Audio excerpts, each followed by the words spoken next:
ومن سيئات أعمالنا من يهده الله فلا مضل له ومن يضلل فلن تجد له وليا مرشدا. اللهم صل على محمد وعلى آل محمد كما صليت على إبراهيم وعلى آل إبراهيم وبارك على محمد وعلى آل محمد كما باركت على إبراهيم وعلى آل إبراهيم إنك حميد مجيد. أعوذ بالله من الشيطان الرجيم. بسم الله الرحمن الرحيم. يا أيها الناس اتقوا ربكم الذي خلقكم من نفس واحدة وخلق منها زوجها وبث منهما رجالا كثيرا ونساء واتقوا الله الذي تساءلون به والأرحام إن الله كان عليكم رقيبا. يا أيها الذين آمنوا اتقوا الله حق تقاته ولا تموتن إلا وأنتم مسلمون. أما بعد فإن خير الكلام كلام الله وخير السنن سنن محمد صلى الله عليه وسلم وشر الأمور محدثاتها وكل محدثة بدعة وكل بدعة ضلالة وكل ضلالة في النار. بسم الله الرحمن الرحيم. ألم تر كيف ضرب الله مثلا كلمة طيبة كشجرة طيبة أصلها ثابت وفرعها في السماء. يا أيها الإخوان والأخوات اتقوا الله عباد الله نوصيكم أولا بتقوى الله. ഏറെ സ്നേഹം നിറഞ്ഞ സഹോദരന്മാരെ സഹോദരിമാരെ, അള്ളാഹുവിൻ്റെ നിയമങ്ങളും നിർദ്ദേശങ്ങളും പാലിച്ച് ഖബറിലേക്ക് മടങ്ങേണ്ടവരാണ് നമ്മളെല്ലാവരും എന്ന ബോധത്തോടു കൂടി അമലുകളെ ചിട്ടപ്പെടുത്തണം എന്ന് ആമുഖമായി ഓരോരുത്തരെയും ഓർമ്മിപ്പിക്കുകയാണ്. അള്ളാഹു നമുക്ക് എല്ലാവർക്കും പരിപൂർണമായ ഈമാനും ആരോഗ്യവും പ്രദാനം ചെയ്യുമാറാവട്ടെ. സഹോദരന്മാരെ സഹോദരിമാരെ, വിശ്വാസിയുടെ കടമകൾ എന്നുള്ളതാണ് നമ്മുടെ വിഷയം. വിശ്വാസികളോട് മാത്രമാണ് നമ്മുടെ സംസാരം. അപ്പോൾ ഖുർആൻ യാ അയ്യുഹല്ലദീന ആമനു എന്ന് ഒരുപാട് സ്ഥലത്ത് വിളിച്ചിട്ടുണ്ട്. നമ്മുടെ വിഷയം ഭരണാധികാരികളോടുള്ള കടമയല്ല, നാട്ടുകാരോടുള്ള കടമയല്ല, നാട്ടുകാരുടെ കടമയല്ല, ഭരണാധികാരികളുടെ കടമയല്ല, മറിച്ച് വിശ്വാസികളുടെ കടമയാണ്. അപ്പൊ നമ്മളെല്ലാവരും വിശ്വാസികളാണല്ലോ. എന്നെയും നിങ്ങളെയും ഖുർആൻ പല തവണ വിളിച്ചു യാ അയ്യുഹല്ലദീന ആമനു, അല്ലയോ വിശ്വാസികളെ എന്ന് വിളിച്ചു.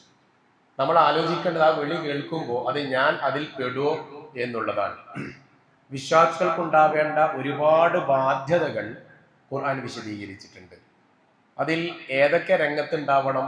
കുടുംബ രംഗത്ത് കടമയുണ്ട്, ജീവിത രംഗത്ത് കടമയുണ്ട്, നമുക്ക് നമ്മുടെ ശരീരത്തോട് കടമയുണ്ട്, നമ്മുടെ കണ്ണുകളോട്, നമ്മുടെ അവയവങ്ങളോട് കടമയുണ്ട്, നമ്മുടെ ഭാര്യയോട്, ഭർത്താവിനോട്, അധ്യാപകരോട്, വീട്ടുകാരോട്, നാട്ടുകാരോട്, കൂട്ടുകാരോട്, കുടുംബക്കാരോട്, എല്ലാവരോടും നമുക്ക് എന്തുണ്ട്? കടമയുണ്ട്. ആമുഖമായി ഒരു ഹദീസ് പറയാം. നബി സല്ലല്ലാഹു അലൈഹി വസല്ലം ഉദ്ധരിക്കുകയാണ്. അബൂ ഹുറൈറ റളിയല്ലാഹു അൻഹു പറയാണ്, ഒരു പെണ്ണ്, ആ പെണ്ണ് 5 വക്ത് നിസ്കരിക്കാറുണ്ട്, നോമ്പനുഷ്ഠിക്കാറുണ്ട്, സക്കാത്ത് കൊടുക്കാറുണ്ട്, രാത്രിയിൽ നിസ്കരിക്കാറുണ്ട്. പക്ഷേ അവൾക്ക് ഒരു പ്രശ്നമുണ്ട്. വഹിയ തുഗ്ദി ബി ജിറാനിഹ, അവൾ അയൽക്കാരെ ഉപദ്രവിക്കാറുണ്ട്. എങ്ങനെ? കല്ലെറിയലാണോ? അല്ല. ബിലിസാനിഹ, അവളുടെ നാവ് കൊണ്ട് അയൽക്കാരെ ഉപദ്രവിക്കാറുണ്ട്. നബിയെ, അവൾ എവിടെയാണ്? അപ്പോ നബി സല്ലല്ലാഹു അലൈഹി വസല്ലം പറഞ്ഞു, അവൾ നരകത്തിലാണ്. അപ്പോ എന്താണ് കാരണം? അയൽപ്പക്കക്കാരോടുള്ള ബാധ്യത ആ പെണ്ണ് നിർവഹിച്ചിട്ടില്ല. അവൾക്ക് എന്തൊക്കെയാ ഗുണങ്ങളുള്ളത്? ഇല്ലാത്ത ഗുണങ്ങൾ ഒന്നുമില്ല. രാത്രി നിസ്കാരമുണ്ട്, ഖുർആൻ പാരായണുണ്ട്, സക്കാത്ത് ഉണ്ട്, നിസ്കാരമൊക്കെ ഉണ്ട്. പക്ഷേ അവളുടെ അയൽക്കാരെ നാവ് കൊണ്ട് ഉപദ്രവിക്കുക എന്ന് പറയുമ്പോൾ ഏറ്റവും വലിയ വിശ്വാസിയുടെ ബാധ്യതയാണ് മൻ സലിമൽ മുസ്ലിമൂന മിൻ ലിസാനിഹി വയദിഹി. നാവ് കൊണ്ടോ കൈകളെ കൊണ്ടോ ഒരാൾക്ക് എന്തുണ്ടാവാൻ പാടില്ല? ഉപദ്രവം ഉണ്ടാവാൻ പാടില്ല. ഇത് ആമുഖമായി നമ്മുടെ ജീവിതത്തിൽ ഉണ്ടായിരിക്കേണ്ട വിഷയമാണ്. ഇവിടെ നമ്മൾ ഓർമ്മിക്കേണ്ടത് 1000-ഓളം കാര്യങ്ങൾ പറയാനുണ്ട്. അതിലൊന്ന് അജബൻ ലി അംരിൽ മുഅ്മിനി എന്നൊരു ഹദീസ് നമുക്കൊക്കെ അറിയാം അല്ലെ. മുഅ്മിനിന്റെ കാര്യം അത്ഭുതമാണ്. അവിടെയും എടുത്തു പറഞ്ഞത് ആരെയാ? മുഅ്മിൻ എന്ന പ്രയോഗമാണ്. ഹദീസ് വിശദീകരിക്കാൻ എന്റെ വിഷയമല്ല, എന്റെ വിഷയത്തിൽ പെട്ടതേ അല്ല. അപ്പൊ മുഅ്മിനിന്റെ കാര്യം അത്ഭുതമാണ് എന്ന് പറഞ്ഞപ്പോൾ പറഞ്ഞത്, ഓൻ എന്ത് ബാധിച്ചാലും, ഓന് സന്തോഷം ഉണ്ടായാൽ എന്ത് പറയും? നന്ദി പറയും. ഓന് വിഷമുണ്ടായാൽ എന്ത് പറയും? എന്ത് ചെയ്യും? ക്ഷമിക്കും. ആ ഒരു പ്രയോഗമാണ്. ഒരു മുഅ്മിൻ ഒരു ബുദ്ധിമുട്ടുണ്ടാകുമ്പോൾ ക്ഷമിക്കുകയും സന്തോഷമുണ്ടാകുമ്പോൾ നന്ദി പറയുകയും ചെയ്യും. നമ്മൾ ആലോചിക്കേണ്ടത്, നമ്മളെ പള്ളിയിലിടയ്ക്ക് കുറിയും പയറ്റൊക്കെ ഉണ്ടാവുമല്ലോ. കുറിയടിച്ചു എന്ന് വെക്കുക. കുറിയടിച്ചാൽ നമ്മൾ പറയുന്ന ഒരു പ്രയോഗമുണ്ട്. എന്താ? ഞാൻ വിചാരിച്ചു ഇപ്രാവശ്യം എന്തായാലും എനിക്ക് കിട്ടും, ഞാൻ ഉറപ്പിച്ചതായി. നമ്മൾ പറയുന്ന ഒരു പ്രയോഗമാണ് അല്ലെ? കുറി എന്ന് പറഞ്ഞാൽ അറിയില്ലേ അല്ലെ? പറയുന്ന ഒരു പ്രയോഗമാണ്. ഞാൻ പറഞ്ഞത്, ഒരു വിശ്വാസിക്ക് സന്തോഷമുണ്ടായാൽ ഫശക്കറ, നന്ദി പറയുന്നതാണ്. ഈ ഹദീസും ഞാനൊരു ഉദാഹരണം പറഞ്ഞതേ ഉള്ളൂ. എന്തോ ആവട്ടെ, ഒരു ലക്കി, ഒരു കാര്യം കിട്ടിയാൽ നമ്മുടെ ഈ ഹദീസും നമ്മുടെ ജീവിതത്തിൽ വരുന്ന ഭാഗവും ഒന്ന് തട്ടിച്ചു നോക്കിയാൽ ആ ഹദീസ് തുടങ്ങിയത് എങ്ങനെയാ? മുഅ്മിനിന്റെ കാര്യം അത്ഭുതമാണ്. അപ്പൊ നമ്മൾ മുഅ്മിനാണോ? നമ്മൾ അവിടെ നന്ദി പറയല്ല ചെയ്ത്, അത് എന്റെ ക്രെഡിറ്റ് ആയിട്ടാണ് ഞാൻ കണ്ടെത്തിയത്. ഇങ്ങനെ ഒരുപാട് വിഷയങ്ങൾ നമ്മുടെ ജീവിതത്തിൽ, ജോലി, ശമ്പളം, കച്ചവടം, ലാഭം, യാത്ര, ആരോഗ്യം, ഇങ്ങനെ ഒരുപാട് വിഷയങ്ങൾ. ഒരു 65 വയസ്സായി, കാര്യമായിട്ട് രോഗമൊന്നുമില്ല, നമ്മളെന്താ പറയാ? അൽഹംദുലില്ലാഹ്. അതിന് പകരം എനിക്കുണ്ടാവില്ല, ഓൽക്കെല്ലാം ഇന്ന രോഗം ഉണ്ടായി, എനിക്ക് മാത്രം ഉണ്ടായിട്ടില്ല. എന്താ അറിയോ? ഞാന് മറ്റേ സാധനം ഉണ്ടല്ലോ, അത് ഞാൻ കഴിക്കാറുണ്ട്. എന്തെങ്കിലും പച്ചക്കറി സാധനം എന്തോ ആവട്ടെ, മരുന്ന് എന്തോ ആവട്ടെ, ഞാൻ അങ്ങനെ ചെയ്യുന്നില്ല, എനിക്ക് ഉണ്ടാവൂല. അവിടെ അജബൻ ലി അംരിൽ മുഅ്മിനി എന്ന ആ പ്രയോഗം നമ്മൾ ഉണ്ടായിട്ടുണ്ടോ? അത് പറയുമ്പോൾ ഇല്ല. അപ്പൊ ഇങ്ങനെ വിശ്വാസികളെ എന്ന് വിളിച്ച് പറയുമ്പോ നമ്മൾ ശ്രദ്ധിക്കേണ്ടത്, ഒന്ന്, ഞാൻ വിശ്വാസി ആയിട്ടുണ്ടോ? ഇതാണ് രണ്ടാമതായി എന്റെ വിഷയത്തിൽ പറയാൻ ആഗ്രഹിക്കുന്ന, ഓർമ്മിക്കാൻ ആഗ്രഹിക്കുന്ന വിഷയം. മൂന്നാമതായി, വിശ്വാസിയുടെ കടമ എന്ന് പറയുന്നത് നമ്മുടെ മനസ്സിൽ വരുന്ന കുറേ ചിന്തകളുണ്ട്. നിസ്കരിക്കണം, നോമ്പെടുക്കണം, പള്ളിയിലേക്ക് വരണം അല്ലെ, ജുമാക്ക് പോകണം. ഇതൊക്കെ നമ്മുടെ കടമകളായിട്ടാണ് നമ്മൾ കാണുക. പിന്നെ ഒരു മുസ്ലിം എന്ന് പറയുമ്പോൾ നമുക്ക് ഉണ്ടാവുന്ന ഒരു ചിന്തയുണ്ട്. നിര്യാണിക്ക് മുകളിൽ ഡ്രസ് എടുത്ത ആണ്, താടി ഉണ്ട്, പെണ്ണുങ്ങളാണ് പർദ്ദ ഉണ്ട്, നല്ല സ്കാർഫ് ഉണ്ട് അല്ലെ. ഇങ്ങനെ കുറെ ചിത്രങ്ങൾ നമ്മുടെ മനസ്സിലുണ്ടാവും, സാങ്കല്പികമായ ചിത്രങ്ങൾ. ഇവിടെ ഖുർആൻ പറഞ്ഞ ഒരായത്ത് സൂറത്തുൽ മുദ്ദസിറിൽ വന്ന ആയത്താണ്, 74-ാം സൂറത്തിലെ മാ സലഖകും ഫീ സഖർ ഖാലൂ ലം നകു മിനൽ മുസല്ലീൻ വലം നകു നുത്ഇമുൽ മിസ്കീൻ. എന്താണ് മാ സലഖകും ഫീ സഖർ? എന്താണ് നീ നരകത്തിലെത്താനുള്ള കാരണം? നരകത്തിൽപ്പെട്ടവനോട് അവിടെ ഉണ്ടാകുന്ന ആളുകൾ ചോദിക്കാൻ അല്ലെ, സ്വർഗക്കാരും നരകക്കാരൊക്കെ ചോദിക്കും, ഈ ദുനിയാവിൽ ഭയങ്കര സംഭവമായിരുന്നു, ഈ മൗലവി ആയിരുന്നു, ഉസ്താദായിരുന്നു, ഹത്തീബായിരുന്നു, സെക്രട്ടറി ആയിരുന്നു, പക്ഷെ നീ ഇപ്പൊ നോക്കുമ്പോൾ നരകത്തിലാണല്ലോ, നീ എങ്ങനെ ഈ നരകത്തിലെത്താൻ? നമുക്ക് എത്ര ആലോചിച്ചിട്ട് ഒത്തും പിടിയും കിട്ടുന്നില്ല. നീ എങ്ങനെയാ നരകത്തിലെത്തിയത്? അല്ലെ? ആള് ഭയങ്കര താടി ഉണ്ടായിരുന്നു, നല്ല ഹുതുബയായിരുന്നു, നല്ല പ്രഭാഷണമായിരുന്നു, നീ നമ്മൾ സെക്രട്ടറി ആയിരുന്നു, നീയായിരുന്നു നമ്മളൊക്കെ പള്ളിയിലേക്ക് കൊണ്ടുപോകാറുണ്ടായിരുന്നു. പക്ഷെ നീ നോക്കുമ്പോ എവിടെയാ? നരകത്തിലാണ്. അവിടെ രണ്ട് മറുപടിയാണ്. ഒന്ന്, ഞാൻ നിസ്കാരക്കാരുടെ കൂട്ടത്തിൽപ്പെട്ടിരുന്നില്ല. രണ്ട്, വലം നകു നുത്ഇമുൽ മിസ്കീൻ, നമ്മൾ മിസ്കീന്മാർക്ക് ഭക്ഷണം കൊടുക്കുന്നവരിൽ പെട്ടിരുന്നില്ല. നമ്മുടെ ഏറ്റവും വലിയ ബാധ്യതയാണ് ഭക്ഷണം കൊടുക്കുക എന്നുള്ളത്. നമ്മൾ കിറ്റ് എപ്പോഴുണ്ടാവുക? റമദാൻ കിറ്റ് ഉണ്ടാവും അല്ലെ? റമദാൻ മാസപ്പിറവി കണ്ടാൽ ആദ്യത്തെ ഒരാഴ്ച ഇഫ്താർ കിറ്റിന്റെ കാലഘട്ടമാണ്. പിന്നെ റമദാൻ 25-ന് ശേഷം ഫിത്ർ സക്കാത്തിന്റെ കിറ്റിന്റെ കാലഘട്ടമാണ്. ഇത് കഴിഞ്ഞാൽ പിന്നെ ഈ പാവപ്പെട്ടവരുണ്ട് എന്ന് നമ്മൾ അറിയലപ്പോഴാ? അടുത്ത കൊല്ലം റമദാനില്ലാണ് അല്ലെ? ബാക്കി 11 മാസം നമുക്ക് ആരില്ല നാട്ടില്? പാവപ്പെട്ടവരില്ല. അപ്പൊ ഈ റമദാൻ നല്ല കാര്യമാണ്.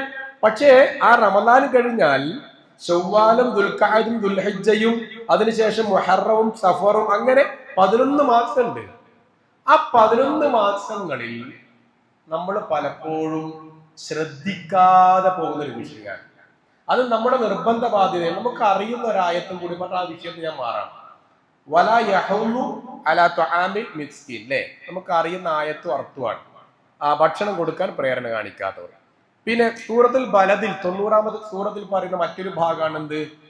ഫലഖതഹമൽ അഖബ വമാ അദ്റാക മൽ അഖബ ഫക്കു റഖബ ഔ ഇത്ആമു ഫീ യൗമിൻ ദീ മസ്ഗബ യതീമൻ ദാ മഖറബ. അല്ലേ? എന്താണ് ആ ഒരു ചുരം? അല്ലേ? ആ മലമ്പാത കടന്നു കയറുന്ന, ചുരം കയറുന്ന അത്രമാത്രം ദുർഘടമായ ഒരു പണിയാണ്. എന്താ പണി? എന്താ അതിലൊന്ന് പറഞ്ഞത് മിസ്കീന്മാർക്ക് ഭക്ഷണം കൊടുക്കലാണ്. അപ്പൊ മിസ്കീന്മാർക്ക് ഭക്ഷണം കൊടുക്കൽ ദുർഘടപാത കടന്നു ചെല്ലുന്നതിനേക്കാൾ പ്രയാസമാണ് എന്ന് പറയാൻ എന്തായാലും കാരണം? വലിയ ചുരം കയറുന്നതിനേക്കാൾ പണിയാണ് മിസ്കീന്മാർക്ക് ഭക്ഷണം കൊടുക്കാൻ. എന്തായിരിക്കും ആ പറഞ്ഞതിന്റെ അർത്ഥം? നമ്മൾ ആലോചിക്കേണ്ട പദമാണ്. അത്ര വലിയ പണിയാറ്റ ഒരു മിസ്കീന് 20 രൂപ ഉണ്ടായാൽ അല്ലെങ്കിൽ 30 രൂപ ഉണ്ടായാൽ എത്ര പൊറോട്ട വാങ്ങി കൊടുക്കാം? 2 പൊറോട്ട വാങ്ങി കൊടുക്കാം. ഒരു ബീഫ് കറിക്ക് മാക്സിമം 100 രൂപ, 130 രൂപ ഉണ്ടായാൽ പൊറോട്ട ബീഫും വാങ്ങി കൊടുക്കാം. വലിയ പണിയാ? വലിയ പണിയൊന്നുമല്ല. പക്ഷെ എന്തായിരിക്കും അവിടെ? നിങ്ങൾ ഒരു ചുരമാർഗം കടന്നു ചെല്ലുന്നതിനേക്കാൾ, കയറിയുന്നതിനേക്കാൾ വലിയ പണിയാണ് മിസ്കീന്റെ ഭക്ഷണം കൊടുക്കൽ എന്ന് പറഞ്ഞ പൊരുൾ എന്തായിരിക്കും? 130 പാട് ഭക്ഷണം കൊടുക്കൂല. അതന്നെയാണ്. അതാണ് അതിന്റെ പൊരുൾ. നമ്മള് നേരത്തെ പറഞ്ഞല്ലോ, റമദാനിൽ കിറ്റ് കൊടുക്കും. നമ്മള് ഇഫ്താറിന് വേണ്ടി, അല്ലെ, നോമ്പ് തുറക്ക് വേണ്ടി റമദാനിൽ കൊടുക്കുന്ന നമ്മൾ സത്യത്തിൽ റമദാനിൽ ഇഫ്താറിന് വേണ്ടി പൈസ കിട്ടിയ അധികാവലാണ്, അല്ലെ? ആ നമ്മൾ എന്തുകൊണ്ടാ മറ്റ് 11 മാസത്ത് കൊടുക്കാത്ത? റമദാൻ നമുക്ക് പ്രത്യേകിച്ച് വരവ് അധികാവലൊന്നുമില്ല. കച്ചവടക്കാർക്കും റമദാനിൽ വരവൊന്നും അധികാവില്ല, ശമ്പളക്കാർക്കും റമദാനിൽ വരവ് അധികമൊന്നുമില്ല. പക്ഷെ റമദാനിൽ ചെലവഴിക്കാനുള്ള താല്പര്യമുണ്ട്. പിന്നെയും കൊടുക്കുക, അല്ലേ? കേരളത്തിൽ മിക്ക പള്ളികളും റമദാനിലെ കലക്ഷൻ കൊണ്ടാ പള്ളികൾ നടന്നു പോകുന്നത്. റമദാനിൽ കൊടുത്തിട്ടാണല്ലോ. ഈ 11 മാസം കൊടുക്കാതെ റമദാനിൽ കൊടുക്കുന്നു. അപ്പൊ ആ കൊടുക്കുന്ന അവിടെ തന്നെയാണ് നിങ്ങൾ ഫലഖതഹമൽ അഖബ വമാ അദ്റാക മൽ അഖബ ഫക്കു റഖബ ഔ അല്ല ഇത്ആമുൻ, അത് ഭക്ഷണം കൊടുക്കലാണ്. ഈ ചുരമാർഗം എന്ന് പറഞ്ഞാൽ അത് ഭക്ഷണം കൊടുക്കലാണ്. ഇത്ആമുൻ ഫീ യൗമിൻ ദീ മസ്ഗബ, അല്ലേ? അപ്പോ അങ്ങനെ പാവപ്പെട്ടവന് ഭക്ഷണം കൊടുക്കൽ ദുർഘടമായ വഴിയിലൂടെ സഞ്ചരിക്കുന്നതിനേക്കാൾ പ്രയാസമാണ് എന്ന് പറഞ്ഞു. അപ്പൊ ഭക്ഷണം കൊടുക്കൽ ഒരു കാര്യമാണ്. ഈ വിഷയത്തിൽ പെടാത്തത് സാന്ദർഭികമായി ഒന്ന് പറയാം. ഇതിൽ കോർത്തിണക്കേണ്ടതാണ്. നബി സല്ലല്ലാഹു അലൈഹി വസല്ലം സദഖയെ കുറിച്ച് വിശദീകരിക്കുകയായിരുന്നു. സദഖയെ കുറിച്ച് പറഞ്ഞുകൊണ്ടിരിക്കുമ്പോ അബൂ ഹുറൈറ റളിയല്ലാഹു അൻഹു പറയാണ്, നബിയെ, സദഖ നിങ്ങൾക്ക് നന്നായിട്ട് പറയാം, പക്ഷേ ഞങ്ങളെ പോലുള്ള പാവപ്പെട്ടവര് എങ്ങനെയാ സദഖ ചെയ്യാ? ആരാ? അബൂ ഹുറൈറ റളിയല്ലാഹു അൻഹു ഒരിക്കൽ തലകറങ്ങി വീണ് നിസ്കരിച്ചുകൊണ്ടിരിക്കുമ്പോൾ, പിന്നീട് ഒരിക്കൽ വീണ്ടും തലകറങ്ങി വീണു. അപ്പൊ അല്ലാഹുവിന്റെ റസൂല് പറഞ്ഞു, അബൂ ഹുറൈറ അത് കാണിക്കണം, പ്രശ്നാണ്, ഇങ്ങനെ ഇടയ്ക്കിടെ തല കറങ്ങി വീടുന്ന രോഗമാണല്ലോ. അപ്പൊ അബൂ ഹുറൈറ റളിയല്ലാഹു അൻഹു പറഞ്ഞു, നബി ഇത് രോഗമല്ല, ഞാൻ ഭക്ഷണം കഴിക്കാത്ത കുറെ ദിവസമായി, അതുകൊണ്ടാണ് ഞാൻ തല കറങ്ങി വീഴുന്നത് എന്നാണ്. അപ്പോഴാണ് നബി സല്ലല്ലാഹു അലൈഹി വസല്ലം ആ അബൂ ഹുറൈറ റളിയല്ലാഹു അൻഹു നബി സല്ലല്ലാഹു ചോദിക്കാൻ, നിങ്ങൾ സ്വതക്കയെ കുറിച്ച് പറയുന്നുണ്ടല്ലോ, ഞങ്ങളെപ്പോലെയുള്ള പാവപ്പെട്ടവർ എങ്ങനെയാണ് ചെലവഴിക്കുക, എങ്ങനെയാ സ്വതക്ക കൊടുക്കുക? അപ്പോ അബൂ ഹുറൈറ റളിയല്ലാഹു അൻഹുവിനോട് റസൂലുള്ളാഹി പഠിപ്പിച്ചു കൊടുത്ത 5 സ്വതക്കയുണ്ട്. ഒന്ന്, ഞാൻ പറഞ്ഞില്ല എന്റെ വിഷയത്തിൽ പെടാത്തതാണ്, ആ സ്വതക്ക പറഞ്ഞതേ ഉള്ളൂ. ഒന്ന്, മറ്റുള്ളവന്റെ മുഖത്ത് നോക്കി ചിരിക്കൽ. അപ്പൊ നിങ്ങളൊക്കെ പലരും എന്നോട് ചിരിക്കുമല്ലോ, ഞാൻ നിങ്ങളോടും ചിരിക്കുമല്ലോ അല്ലെ? നമ്മളെ ശരിക്കും എന്തിനാ ചിരിക്കുന്നത്? ചിരിക്കാൻ അല്ലെ? സത്യത്തിൽ അതെന്താണ്? സ്വതക്കയാണ്. ഏത് സ്വതക്ക? പള്ളിയുടെ ബക്കറ്റിൽ വെള്ളിയാഴ്ച നമ്മുടെ 500 രൂപയുണ്ടല്ലോ, ആ 500 രൂപ പോലെ നമ്മള് സെക്രട്ടറി വരുമ്പോ പള്ളിക്ക് ചെലവിനൊന്നും പൈസ ഇല്ല, അല്ലെങ്കിൽ മൗലവിക്ക് DA ചാർജ് കൊടുക്കണം, 2000 നോട്ട് എന്ന് പറയുമ്പോൾ ആ കൊടുക്കുന്ന 2000 ഉണ്ടല്ലോ, ആ സ്വതക്കക്ക് തുല്യമാണെന്ത്? ഈ പുഞ്ചിരി എന്നാണ്. പിന്നെ റസൂൽ പറഞ്ഞ അബൂ ഹുറൈറ രണ്ടാമത്തെ സ്വതക്ക പറഞ്ഞുതരാം. നിന്റെ പാത്രത്തിൽ നിന്നും മിൻ ഇഫ്റാഗിക ബിൻ ദൽവി ഫീ ദൽവി അഖീക ലക സ്വതഖ. നീ ഒരാൾക്ക് വെള്ളം ഇങ്ങനെ ഒഴിച്ചു കൊടുക്കുമല്ലോ, നമ്മള് കല്യാണത്തിനൊക്കെ പോവല്ലേ, നമ്മൾ ചുറ്റും 4 ആൾ ഇരിക്കുമല്ലോ, നമ്മൾ ആ കൂടെ ഇരുന്നവർക്ക് ഒഴിച്ചു കൊടുക്കുമല്ലോ, ആ ഒഴിച്ചു കൊടുക്കൽ എന്താണ്? സ്വതക്കയാണ്. ഒന്ന് ആലോചിച്ച് നോക്കട്ടെ അല്ലെ? അറിയാണ്ട് കിട്ടുന്ന ഒരു പുണ്യാണ് അതൊക്കെ. നമ്മള് കല്യാണത്തിന് പോയ മോശമല്ല, ഇപ്പൊ അടുത്ത് ഞാൻ മാത്രം ഒരിക്കലും മോശമല്ലേ എന്ന് വിചാരിച്ച കൂലി കിട്ടിക്കൊള്ളുന്നില്ല. അപ്പോ അത് സ്വതക്കയാണ്. പിന്നെ പറഞ്ഞു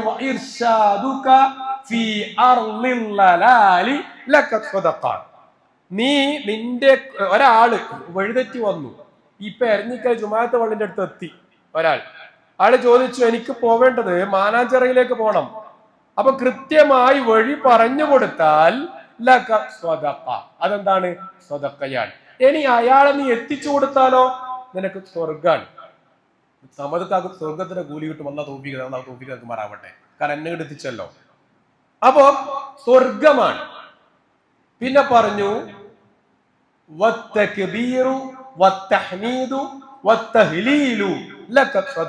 അതിന്റെ മലയാളം പറയണ്ടാലോ, അല്ലാഹു സ്വതക്കയാണ്. പിന്നെ പറഞ്ഞു നിന്റെ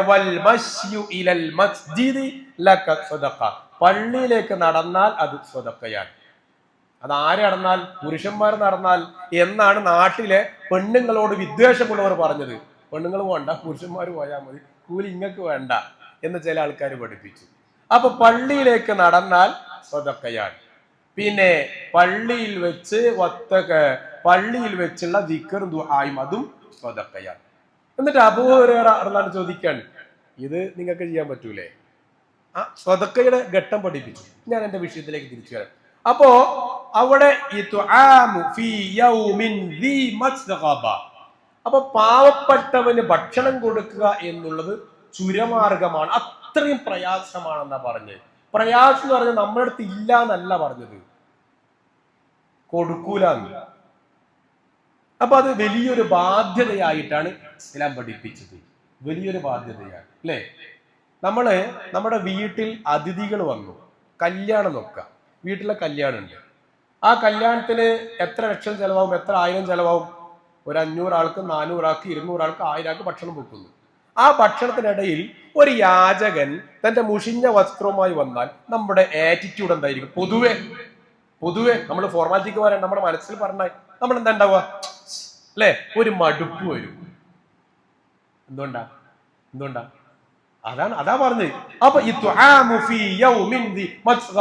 മണ്ണ് പുരണ്ട ഒരു മനുഷ്യന് ഭക്ഷണം കൊടുക്കുക എന്നുള്ളതാണ്, അത് വലിയൊരു ബാധ്യതയാണ്.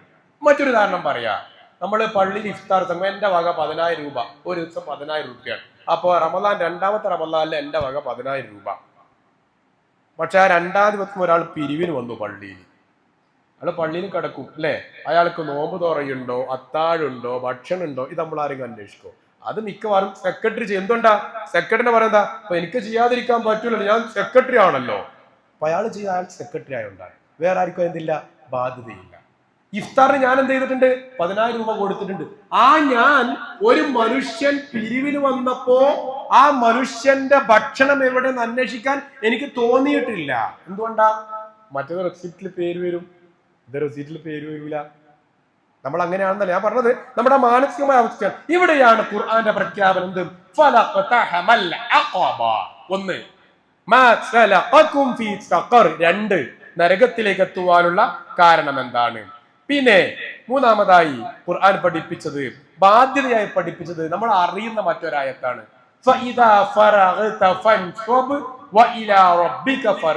ഇത് നമ്മുടെ ബാധ്യതയാണ്, കടമയാണ്. എന്ത്? ഒന്നിൽ നിന്നും വിരമിച്ചാൽ മറ്റൊന്നിലേക്ക് പോകണം എന്നാണ് ഇസ്ലാമിക പണ്ഡിതന്മാര് പറഞ്ഞത്. റിട്ടയർമെന്റ് പ്രായം എന്ന് പറഞ്ഞിട്ട് ഇല്ല എന്നാണ്. റിട്ടയർമെന്റ് നമ്മളെന്താ മതിയപ്പോ ഇപ്പൊ മക്കളൊക്കെ ഒരു വഴിക്കായി, എനിക്ക് പണിയൊന്നും എടുക്കണ്ടെന്നാണ്. അങ്ങനെ പണിയൊന്നും എടുക്കണ്ടെന്നുള്ള അവസ്ഥ ഉണ്ടാകാൻ പറ്റൂല. എന്തെങ്കിലും ഒരു ജോലി ചെയ്യണം എന്നാണ്. ആധുനിക വൈദ്യശാസ്ത്രം മനഃശാസ്ത്രം ഒക്കെ പറയുന്നത് എന്താണ്? മിണ്ടാതിരുന്നാൽ പ്രാന്താവുന്നതാണ്. അതുകൊണ്ട് എന്തെങ്കിലും പണിയെടുക്കണം, എന്തെങ്കിലും ചെറിയ പണിയെടുക്കണം. എപ്പോഴും മൈൻഡ് എന്തായിരിക്കണം? അവിടെ വർക്കിംഗ് ആയിരിക്കണം. എന്തെങ്കിലും ഒരു പ്രവർത്തനം. വെറുതെ ഇരുന്നാൽ മനുഷ്യന് മാനസികമായി തളരുന്നതാണ്. അതിന്റെ മോശം നിങ്ങൾക്ക് എന്നെക്കാൾ അറിയാൻ പറഞ്ഞേണ്ട ആവശ്യമില്ല. അപ്പോ ഒന്നിൽ നിന്നും വിരമിച്ചാൽ മറ്റൊന്നിലേക്ക് പോകണം. ഈ ആയത്ത് പലപ്പോഴും നമ്മൾ കേൾക്കുക സംഘടനാ മീറ്റിങ്ങുകളിലാണ്. അങ്ങനെയല്ല. ഏത് വിഷയത്തിലാലും വെറുതെ ഇരിക്കുക എന്നുള്ള ഒരു സ്വഭാവം നമുക്കുണ്ടാവാൻ പാടില്ല എന്നാണ്. എപ്പോഴും എന്തെങ്കിലും ഒരു ജോലി ഉണ്ടാവണം, എന്തെങ്കിലും ഒരു പണി ഉണ്ടാവണം. ഉറങ്ങേണ്ട നേരത്ത് ഉറങ്ങണം, കളിക്കേണ്ട നേരത്ത് കളിക്കണം, പിന്നെ ജോലി എടുക്കേണ്ട നേരത്ത് ജോലി എടുക്കണം, ഭക്ഷണം കഴിക്കേണ്ട നേരത്ത് ഭക്ഷണം കഴിക്കണം. എന്താണ് നമ്മുടെ ഡ്യൂട്ടി അത് കൃത്യമായി നിർവഹിക്കണം. എനിക്കിപ്പോ എന്താ പണി, ഞാൻ വെറുതെ ഇരിക്കുകയാണ് എന്ന് പറയാൻ പാടില്ല. ഈ ഹദീസ് എപ്പോഴാണ് നമ്മൾ കേൾക്കല്? എല്ലാ വർഷവും ഏപ്രിൽ മാസത്തെ ആദ്യത്തെ ആഴ്ച ഖത്തീബ് മിമ്പറിൽ പറയും ഈ ഹദീസ്. എന്തിനാ? കുട്ടിയെ ഒഴിവേളയാണ്. രണ്ട് കാര്യമാണ് അനുഗ്രഹം, ആരോഗ്യവും ഒഴിവേളയുമാണ്. അപ്പൊ കുട്ടികൾ ഒഴിവേളയാണ് ഈ ഏപ്രിൽ എന്നൊരു ഭയം പറയുമ്പോൾ നമ്മൾ കേൾക്കും. സത്യത്തിൽ അങ്ങനെയല്ല. ഒഴിവുവേള എന്നുള്ളത്, ഗ്യാപ്പ്, ഇന്റർവെൽ ടൈം എന്നുള്ളത് ഒരു വിശ്വാസിയെ സംബന്ധിച്ചിടത്തോളം ഇല്ല. വിശ്വാസിയുടെ ഏറ്റവും വലിയ ബാധ്യത അവന്റെ കണ്ണിനോട് കടമയുണ്ട് എന്നാണല്ലോ അല്ലെ. ഒരു സഹാബി ഉറങ്ങാണ്ടെന്ന് പറഞ്ഞല്ലോ, നീ ഉറങ്ങണം, നിന്റെ കണ്ണിനോട് നിനക്ക് ബാധ്യതയുണ്ട്, നിന്റെ ശരീരത്തോട് നിനക്ക് ബാധ്യതയുണ്ട്, നിന്റെ കുടുംബത്തോട് നിനക്ക് ബാധ്യതയുണ്ട് എന്ന് പറഞ്ഞല്ലോ. അപ്പൊ ബാധ്യത എന്നുള്ളത് അവനവനോടുണ്ട് എന്നുള്ളത് നമ്മൾ മനസ്സിലാക്കേണ്ടതാണ്. അതേപോലെ തന്നെ അഞ്ചാമതായി നമ്മൾ മനസ്സിലാക്കേണ്ടത്, കച്ചവടത്തെ കുറിച്ച് പറഞ്ഞപ്പോ ഖുർആൻ പാരായണം പറഞ്ഞു അല്ലെ, നിസ്കാരം പറഞ്ഞു. അതേപോലെ പറഞ്ഞതാണ് സൂറത്ത് ഇബ്രാഹിമില് മരത്തെ കുറിച്ച് പറഞ്ഞു. നമുക്ക് അറിയുന്ന ഒരായത്താണ് അല്ലെ, ഷജറത്തുൻ ത്വയ്യിബ അലം തറ കൈഫ ലറബല്ലാഹു മസലൻ കലിമതൻ ത്വയ്യിബ. അല്ലാഹ് ഒരു ഉദാഹരണം പറഞ്ഞു. അല്ലാഹ് ഒരുപാട് ഉദാഹരണം പറഞ്ഞിട്ടുണ്ട് അല്ലെ. കൊതുകിനെ കൊണ്ട് പറഞ്ഞിട്ടുണ്ട്, ഈച്ചയെ കുറിച്ച് പറഞ്ഞിട്ടുണ്ട്, കഴുതയെ കുറിച്ച് പറഞ്ഞിട്ടുണ്ട്, നായെപ്പോലെ എന്ന് പറഞ്ഞിട്ടുണ്ട് അല്ലെ. നായെപ്പോലെ ആരെയാ പറഞ്ഞത്? പണ്ഡിതന്മാരെയാണ്, വിവരമുള്ളവരെയാണ് അല്ലെ. അപ്പൊ ഓരോരുത്തരെയും കുറിച്ച് പറഞ്ഞിട്ടുണ്ട്. അപ്പൊ അങ്ങനെ ഒരു മരത്തോട് പറഞ്ഞു. ആ മരം എന്തിനോടാ? നല്ല വാക്ക് മരത്തെ പോലെയാണ്. മരത്തിന്റെ പ്രത്യേകത എന്താ? സാധാരണ നമ്മളെ ചെമ്പരത്തി ചെടി പോലെയല്ല, അതിങ്ങനെ പൊരിച്ചാൽ കിട്ടും അല്ലെ. വലിയ മരമാണ്. ആ മരത്തിന്റെ പ്രത്യേകത, അതിന്റെ വേരുകൾ ഭൂമിയിലേക്ക് ആഴ്ന്ന് പോയിട്ടുണ്ട്. ആ മരത്തിന്റെ പ്രത്യേകത, ചെറിയ കാറ്റുകളെ കൊണ്ടൊന്നും മരം കടപുഴകി വീഴൂല. മാത്രല്ല നല്ല വിശാലമായ കൊമ്പുകൾ, ശിഖരങ്ങൾ ഉണ്ടാവും, വേര് അടിയിലോട്ട് പോയിട്ടുണ്ടാവും. അത് ഒരുപാട് പഴവർഗ്ഗങ്ങൾ തരുന്നു, എല്ലാവർക്കും ഉപകരിക്കുന്നു. ഇതുപോലെയാണ് എന്ത്? കലിമത്തുൻ ത്വയ്യിബ എന്നാണ്. കലിമത്തുൻ ത്വയ്യിബ എന്നുള്ളത് ഒരുപാട് വിശദീകരിക്കേണ്ടതാണ്. ഒന്ന്, ലാ ഇലാഹ ഇല്ലല്ലാഹ്, ലാ ഇലാഹ ഇല്ലല്ലാഹ്. രണ്ട്, നമ്മുടെ സ്വഭാവമാണ്. ഒരു മനുഷ്യൻ, നമ്മൾ പറഞ്ഞല്ലോ, റസൂലുള്ളാഹി പറഞ്ഞ ഒരുപാട് ഹദീസുകളിൽ, ഒരു മനുഷ്യൻ എങ്ങനെ ആയിരിക്കണം എന്ന് ചോദിച്ചാൽ നല്ല സ്വഭാവമായിരിക്കണം എന്നാണ്. എന്താ ഈ നല്ല സ്വഭാവം എന്ന് പറഞ്ഞാൽ? ഒന്ന് ചിരി തന്നെയാണ് അല്ലേ. റസൂലുള്ളാഹി പറഞ്ഞല്ലോ, ലാ തഹ്ഖിറന്ന മിനൽ മഅറൂഫി ശൈഅ, ഒരു നന്മയും നീ നിസ്സാരമാക്കി തള്ളാൻ പാടില്ല, പുഞ്ചിരിക്കുന്നത് പോലും എന്ന് പറഞ്ഞാ ഒരു നന്മയെന്നാണ്. അവിടെയാണ് ലാ ഇലാഹ ഇല്ലല്ലാഹ് എന്നുള്ളത് ഈമാനിന്റെ തുടക്കമാണ് അല്ലെ, ഏറ്റവും മുകളിലാണ്. എന്നാൽ ഈമാന്റെ ഏറ്റവും താഴ്ന്ന എന്താ? വഴിയിലെ ബുദ്ധിമുട്ട് നീക്കലാണ്. ഇത് നമ്മൾ എപ്പോഴാണ് കേൾക്കുക? നബിദിനത്തിന്റെ റാലിയെ എതിർക്കാൻ വേണ്ടി നമ്മൾ പറയുമ്പോഴാണ് നമ്മൾ കേൾക്കുക അല്ലെ. സത്യത്തിൽ നമ്മുടെ ബാധ്യതയായി വഴിയിലെ അബദ്ധങ്ങൾ മാറ്റുക, ഇതൊരു ഹദീസാണ്. ധരിച്ചൊരു ഹദീസിൽ കാണാം, ഒരു സഹാബി സ്വർഗത്തിലേക്ക് എത്തുകയാണ്. സ്വർഗത്തിൽ ഒരു വീട് നിർമ്മിക്കപ്പെട്ടു കൊടുക്കുന്നു. അപ്പൊ എന്താ കാരണം? റസൂലുള്ളാഹി സ്വല്ലല്ലാഹു അലൈഹി വസല്ലം പറയാണ്, അദ്ദേഹം തന്റെ വഴിയിലുള്ള ഈത്തപ്പനയുടെ ഓല എടുത്തു മാറ്റിയത് കാരണത്താൽ അദ്ദേഹത്തിന് അള്ളാഹു സ്വർഗത്തിൽ ഒരു വീട് നിർമ്മിച്ചു കൊടുക്കുന്നതാണ്. അപ്പൊ അതിന്റെ അർത്ഥം എന്താ? വിശ്വാസിയുടെ ബാധ്യതയാണ് ഒരു അപരൻ, ഒരു മനുഷ്യൻ, മുസ്ലിം എന്നല്ല, ജൂതൻ എന്നല്ല, ക്രിസ്ത്യാനി എന്നല്ല, ഹിന്ദു എന്നല്ല, ഒരു മനുഷ്യൻ എന്നിലൂടെ രക്ഷപ്പെടുമെങ്കിൽ രക്ഷപ്പെടണം. ഒരാളും എന്നിലൂടെ കഷ്ടപ്പെടാൻ പാടില്ല, ഒരാളും എന്നിലൂടെ പ്രയാസം അനുഭവിക്കാൻ പാടില്ല എന്നതിനേക്കാൾ ഉപരി ആരുടെയെങ്കിലും പ്രയാസമുണ്ടെങ്കിൽ ആ പ്രയാസം തീർക്കേണ്ടവനാണ് ആര്? മുസ്ലിം. എന്ന് പറഞ്ഞാൽ നമ്മൾ പള്ളിയുടെ മൂലയിൽ മെഹ്റാബുകളിൽ ഒതുങ്ങിക്കഴിയേണ്ടവനല്ല. ഒരു ഇമാം ആയാലും ഖത്തീബായാലും എന്താ ഖത്തീബിന്റെ ഡ്യൂട്ടി? എന്താ? വെള്ളിയാഴ്ച നേരെ പള്ളിയിലേക്ക് വരിക, മിമ്പറിൽ കയറുക, ഖുത്ബ പറയുക, മിണ്ടാതെ പോവുക. ഇതല്ല പണി. സാമൂഹ്യ ജീവിയായിരിക്കും. മനുഷ്യന്മാർക്ക് മിണ്ടാൻ തയ്യാറാവണം, ചിരിക്കാൻ തയ്യാറാവണം, ഇടപെടാൻ തയ്യാറാവണം, ഇടപഴകാൻ തയ്യാറാവണം, പൾസറിയണം, സമൂഹത്തിന്റെ മഹലിന്റെ പൾസറിയണം. ഇങ്ങനെ ആയിരിക്കണം ഇമാംമാർ എന്നാണ് കെ മൗലവി പറഞ്ഞ ഒരു ഉദ്ധരണിയുണ്ട്. കെ മൗലവി റഹ്മഹുല്ല പറഞ്ഞത് ഇമാമുമാർക്ക് കളിക്കാൻ വേണ്ടി കോർട്ട് ഉണ്ടാക്കി കൊടുക്കണം എന്നാണ്. വൈകുന്നേരം അവർ പോയി കളിക്കട്ടെ, അല്ലെങ്കിൽ മടിയന്മാരാകുന്നാണ് അദ്ദേഹം പറഞ്ഞൊരു ഉദ്ധരണി കാണുന്നുണ്ട് അദ്ദേഹത്തിന്റെ ലേഖനത്തിൽ. ഏതായാലും ആ രൂപത്തിൽ ഇടപെടാൻ തയ്യാറ്, സമൂഹത്തിന്റെ കൂടെ നടക്കുന്നവരായിരിക്കണം ഇമാമുമാർ. ഞാൻ ഇമാമുമാരെ എടുത്തു പറഞ്ഞത്. അപ്പൊ നമ്മൾ എന്തായിരിക്കണം? നമ്മൾ അതിനേക്കാളാവണം എന്നാണ് ഞാൻ പറഞ്ഞതിൽ ചുരുക്കം, അല്ലെ? അപ്പോ സമൂഹത്തിന്റെ കൂടെ ഇടപെടുന്നവരായിരിക്കണം നമ്മൾ. എന്ന് പറഞ്ഞാൽ ഒരു മനുഷ്യന് ബുദ്ധിമുട്ടുള്ള എന്തെങ്കിലും ഒരു കാര്യമുണ്ട് എന്നറിഞ്ഞാൽ അതിൽ കൃത്യമായി ഇടപെടണം. നമ്മുടെ നാട്ടിൽ അതാരാ ഇടപെടുക? രാഷ്ട്രീയക്കാര്. അത് എപ്പോഴാ ഇടപെടുക? എലക്ഷൻ എടുത്താൽ, അല്ലെ? എലക്ഷൻ എടുത്താൽ പിന്നെ പറയണ്ട മോൻ, അതൊരു വൈബാണ്, അല്ലെ? അങ്ങനെയല്ല. ആ പണി ഏറ്റെടുക്കേണ്ടവർ ഞാനും നിങ്ങളുമാണ്. എന്റെ നാട്ടിൽ ഒരാൾ രോഗിയായി ആശുപത്രിയിൽ എത്തിയാൽ നമ്മൾ അവിടെ സന്ദർശിക്കുന്നവനായിരിക്കണം. അതിൽ ഫലായിൽ വന്ന ശ്രേഷ്ഠ ഹദീസുകളുണ്ട്. 70,000 മലക്കളുടെ പ്രാർത്ഥന കിട്ടുന്നാണ്. ഒരു രോഗിനെ സന്ദർശിക്കാൻ പോയാൽ 70,000 മലക്കളുടെ പ്രാർത്ഥന കിട്ടുന്നാണ്. അപ്പം അത് നമ്മുടെ ബാധ്യതയായി നമ്മൾ കാണണം. 6 ബാധ്യത. ഒരു തവണ റസൂലുള്ള പല തവണയായിട്ട് കടമകൾ പറഞ്ഞപ്പോ ഒരു തവണ പറഞ്ഞത് ഹക്കുൽ മുസ്ലിമി അലൽ മുസ്ലിമി സിത്തുൻ, 6 കടമ എന്ന് ഒരു തവണ പറഞ്ഞത് 6 ഒന്നിച്ചെടുത്ത് പറഞ്ഞിട്ടുണ്ട്. അതിൽ 3ാമത്തെ കടമ പറഞ്ഞത് ഇദാ മരിള, ഒരാൾ രോഗിയായാൽ എന്നാണ്. നീ ആ രോഗിയെ സന്ദർശിക്കണം എന്നാണ്. നമുക്കറിയുന്ന ഖുദ്സിയായ ഒരു ഹദീസ് ഉണ്ടല്ലോ. എന്താ? അല്ല പറയാണ് പരലോകത്തെത്തിയിട്ട്, നീ എനിക്ക് വിശന്നിരുന്നു, നീ എനിക്ക് ഭക്ഷണം തന്നില്ല. അപ്പൊ നമ്മൾ പറയും, എന്റെ റബ്ബെ നിനക്ക് എങ്ങനെയാ വിശക്കുക? നീ റബ്ബാണല്ലോ, നിനക്ക് ഞാൻ ഭക്ഷണം തരാനോ? നീ എനിക്ക് ഭക്ഷണം തരുന്നവനല്ലേ? അപ്പോ അല്ല പറയും, ഒരു പാവപ്പെട്ടവൻ നിന്റെ മുമ്പിൽ ഉണ്ടായിരുന്നു, നീ അവന് ഭക്ഷണം കൊടുത്തിരുന്നെങ്കിൽ അന്ന് നിനക്ക് അവിടെ എന്നെ കാണാമായിരുന്നു, അല്ലേ? പിന്നെ അല്ല ചോദിക്കാൻ, ഞാൻ രോഗിയായപ്പോ നീ എന്നെ സന്ദർശിച്ചില്ല. റബ്ബെ നീ എങ്ങനെയാ രോഗിയാവുക? ഞാൻ എങ്ങനെയാ നിന്നെ സന്ദർശിക്കുക എന്ന് ചോദിക്കണം. നീ റബ്ബാണല്ലോ. അപ്പം പറയും, എൻ്റെ ഒരു അടിമ രോഗിയായപ്പോ, എൻ്റെ ഇന്ന് അടിമ രോഗിയായപ്പോ നീ ആ രോഗിയെ സന്ദർശിച്ചിരുന്നില്ല. നീ അവിടെ പോയിരുന്നെങ്കിൽ എന്നെ കാണാമായിരുന്നു. എന്താ ഈ ഹദീസിന്റെ അർത്ഥം? നമ്മുടെ ചെറുപ്പം മുതലേ കേൾക്കുന്ന ഒരു ഹദീസ് അല്ലേ? എന്താ ഇതിന്റെ അർത്ഥം? രോഗിയെ സന്ദർശിക്കുക എന്നുള്ളത് എന്റെ കടമയാണ്. ഞാൻ പറഞ്ഞ ആരാ? ഞാൻ പറഞ്ഞ ആരാ? യാ അയ്യുഹല്ലദീന ആമനു, മുഅ്മിനാണ് ഞാൻ. അപ്പൊ മുഅ്മിനാണെങ്കിൽ എന്റെ കടമയാണ്. മുഅ്മിൻ അല്ലെങ്കിൽ എനിക്കെന്തില്ല? കടമയില്ല. അപ്പൊ ഞാൻ മുഅ്മിനാണെങ്കിൽ എന്റെ കടമയാണ് രോഗിയെ സന്ദർശിക്കുക എന്നുള്ളത്. കൂട്ടത്തിൽ ഒരു എക്സ്ട്രാ ഫിറ്റിംഗ് ആണ് റസൂലുള്ള പറഞ്ഞത്, 70,000 മലക്കുകളുടെ പ്രാർത്ഥന ലഭിക്കും. ഒരു ഹദീസിൽ 70,000 മലക്കൾ ഇസ്തിഗ്ഫാറിന് വേണ്ടി പ്രാർത്ഥിക്കുന്നതാണ്. എന്താണ്? എന്താ? ഇവന്റെ തെറ്റ് പുറത്തു കൊടുക്കണേ. ആര് തെറ്റ്? ഞാനൊരു രോഗിയെ സന്ദർശിച്ച അല്ല മലക്കൾ എനിക്കൂടെ പ്രാർത്ഥിക്കുന്നത്, റബ്ബേ ഇവന്റെ തെറ്റ് പുറത്തു കൊടുക്കണേ, ഇവന്റെ തെറ്റ് പുറത്തു കൊടുക്കണേ. എത്ര മലക്ക്? 70,000 മലക്ക് എനിക്ക് വേണ്ടി പ്രാർത്ഥിക്കുന്നതാണ്. അതൊരു ഓഫർ കൂടിയാണ്. അപ്പോ നമ്മുടെ ബാധ്യതയാണ് രോഗിയെ സന്ദർശിക്കുക എന്നുള്ളത്. നമ്മുടെ ബാധ്യതയായി നമ്മൾ മാറണം എന്നുള്ളതാണ്. പിന്നെ പറഞ്ഞത് നമ്മുടെ ബാധ്യതയാണ് നമ്മൾ ഒരു ഒരു ഒരു ഒരു മൃദുലത കാണിക്കണം, കനിവ് കാണിക്കണം. ഒരു ഹദീസ് ഉണ്ട്, അൽ മുഅ്മിനു ആലിഫുൻ വഹുവ മഅലൂഫുൻ. മുഅ്മിൻ എന്ന് പറഞ്ഞാൽ അവൻ ആരാണ്? ആലിഫാൻ. ആലിഫ് എന്നാൽ ഇണക്കമുള്ളവനാണ്. മറ്റുള്ളവരെ ഇണക്കുന്നവനുമാണ്, ഇണക്കുന്നവനുമാണ്. അത് വല്ലാത്തൊരു പ്രയോഗമാണ്. പരുക്കൻ സ്വഭാവം ആർക്കുണ്ടാവാൻ പാടില്ല?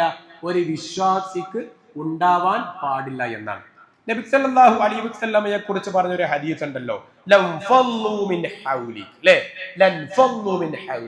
നിങ്ങളെങ്ങാനും പരുക്കൻ സ്വഭാവം ആയിരുന്നെങ്കിൽ എല്ലാവരും അകന്നു പോകുമായിരുന്നു എന്നാണ്. നമ്മൾ പറയാറ് നമ്മളെ പ്രകൃതമാണെന്ന് പറയാറില്ല. പ്രകൃതമൊക്കെ പ്രാർത്ഥനയിലൂടെ അള്ളാഹു മാറ്റിത്തരും. ഖലാഉ ഖദറുമുണ്ട് അല്ലെ? പ്രാർത്ഥന നമ്മുടെ കടമയാണ്. അതിൽ ഒരു ഹദീസ് പ്രകാരമാണ് ലാ യുറദ്ദുൽ ഖലാഉ ഇല്ലാ ബിദ്ദുആ. പ്രാർത്ഥന കൊണ്ട് ഖലാഇനെ തട്ടിമാറ്റുന്നതാണ്. എന്താ ഖലാഉ ഖദർ എന്ന് പറയുന്നത്? ഖദർ വേറെ, ഖലാഉ വേറെയാണ്. അമാനി മൗലവിയുടെ 57-ാം സൂറത്തുൽ ഹദീദിൽ അമാനി മൗലവിയുടെ വിശദീകരണം വളരെ വിശദമായ വിശദീകരണമാണ്. അത് പഴയ അമാനി തഫ്സീർ 4-ാമത്തെ വാള്യത്തിലാണുള്ളത്. അപ്പൊ അത് നമ്മൾ എല്ലാവരും വായിക്കേണ്ടതാണ്. ഖലാഉ വേറെ, ഖദർ വേറെയാണ്. ഖലാഉ എന്ന് പറഞ്ഞാൽ എന്താ? ഖദർ എന്ന് പറഞ്ഞാൽ എന്താ? ഖദർ ഞാൻ മരിക്കും, അത് ഖദറാണ്, അത് ഉറപ്പാണല്ലോ. മരിക്കാതിരിക്കാൻ ദ്വാരുന്നിട്ട് കാര്യമൊന്നുമില്ല, മരിക്കും. പക്ഷെ അത് എങ്ങനെ മരിക്കും? ഞാൻ ആക്സിഡന്റിലാണോ മരിക്കുക, പെട്ടെന്നുള്ള മരണമാണോ, അറ്റാക്ക് ആണോ, വേറെ രോഗം പിടിപെട്ടിട്ടാണോ? ഇത് ഖലാ ആണ്.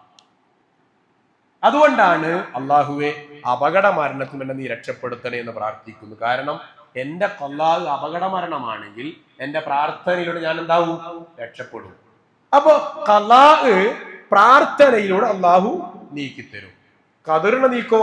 ഇല്ല. കാരണം ഖദറട കൺഫേം ആണ്, അത് എസ്റ്റാബ്ലിഷ്ഡ് ആയി. പക്ഷെ ഖലാഇനെ അള്ളാഹു മാറ്റിത്തരും. അതുകൊണ്ടാണ് പ്രാർത്ഥിക്കാൻ പറഞ്ഞു ഖലാഇനെ തട്ടി മാറ്റാൻ. അപ്പൊ പറഞ്ഞത് ലാ യുറദ്ദുൽ ഖലാഉ ഇല്ലാ ബിദ്ദുആ.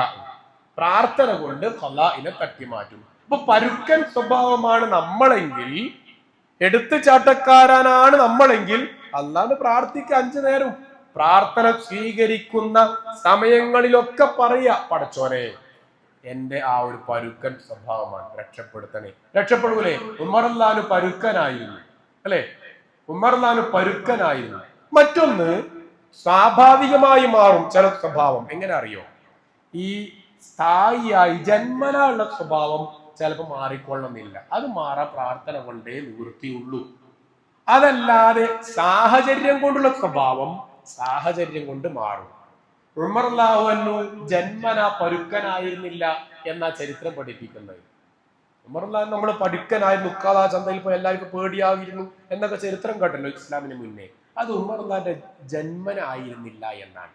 ഉമർ റളിയല്ലാഹു തന്റെ ആ കാലഘട്ടത്തിലെ സാഹചര്യത്തിൽ അദ്ദേഹം അങ്ങനെ ആയിപ്പോയതാണ്. സാഹചര്യത്തിലായവർ സാഹചര്യം മാറുമ്പോൾ തിരിച്ചു വരും. ഇപ്പൊ ഞാന് ഭയങ്കര നല്ല സ്വഭാവമാണ്, കാരണം എന്റെ കൂട്ടുകെട്ട്, എന്റെ നാട്, എന്റെ സാഹചര്യമൊക്കെ അങ്ങനെയാണ്. പക്ഷെ പരുക്കൻ ആൾ തോന്നുമ്പോൾ ഞാൻ അതുപോലെയാവും. അപ്പൊ ഉമർ റളിയല്ലാഹു സാഹചര്യത്താൽ പരുക്കനാവുകയും പിന്നീട് തന്റെ സാഹചര്യം അദ്ദേഹം മാറി താമസിക്കുന്നത്. അതുകൊണ്ടാണ് 100 ആളെ കൊന്ന ചരിത്രം അറിയാലോ. ആ 100 ആളെ കൊന്നവരോട് എന്താ പണ്ഡിതൻ കൊടുത്ത ഉപദേശം? എന്താ? നിങ്ങൾ ഇവിടെ നിന്നാൽ ഇനിയും ആളുകളെ കൊല്ലും, നിങ്ങളുടെ നാട് കിട്ടും. അപ്പോ ലാ യുറദ്ദുൽ ഖലാ. അതുകൊണ്ട് തന്നെ നാം മറ്റുള്ളവരോട് അലിവ് കാണിക്കുന്ന സ്വഭാവം ഉണ്ടാവണം. അത് നമ്മുടെ ബാധ്യതയായിട്ടാണ് ഇസ്ലാം പഠിപ്പിച്ചത്. എന്താണെന്നറിയോ? യഹ്റുമു അലൈഹി അന്നാർ. നരകം കുറച്ച ആളുകൾക്ക് ഹറാമാണ് എന്ന് പറഞ്ഞു. നരകം ഹറാമാണ്. അലാ കുല്ലി ഖരീബിൻ ഹയ്യിനിൻ വസഹ്ലിൻ. അലാ കുല്ലി ഖരീബിൻ ഹയ്യിനിൻ വസഹ്ലിൻ. ആർക്കാ നരകം ഹറാമ്? ഖരീബ്, ഖുർബത്തുള്ളവർക്ക് നരകം ഹറാമാണ്.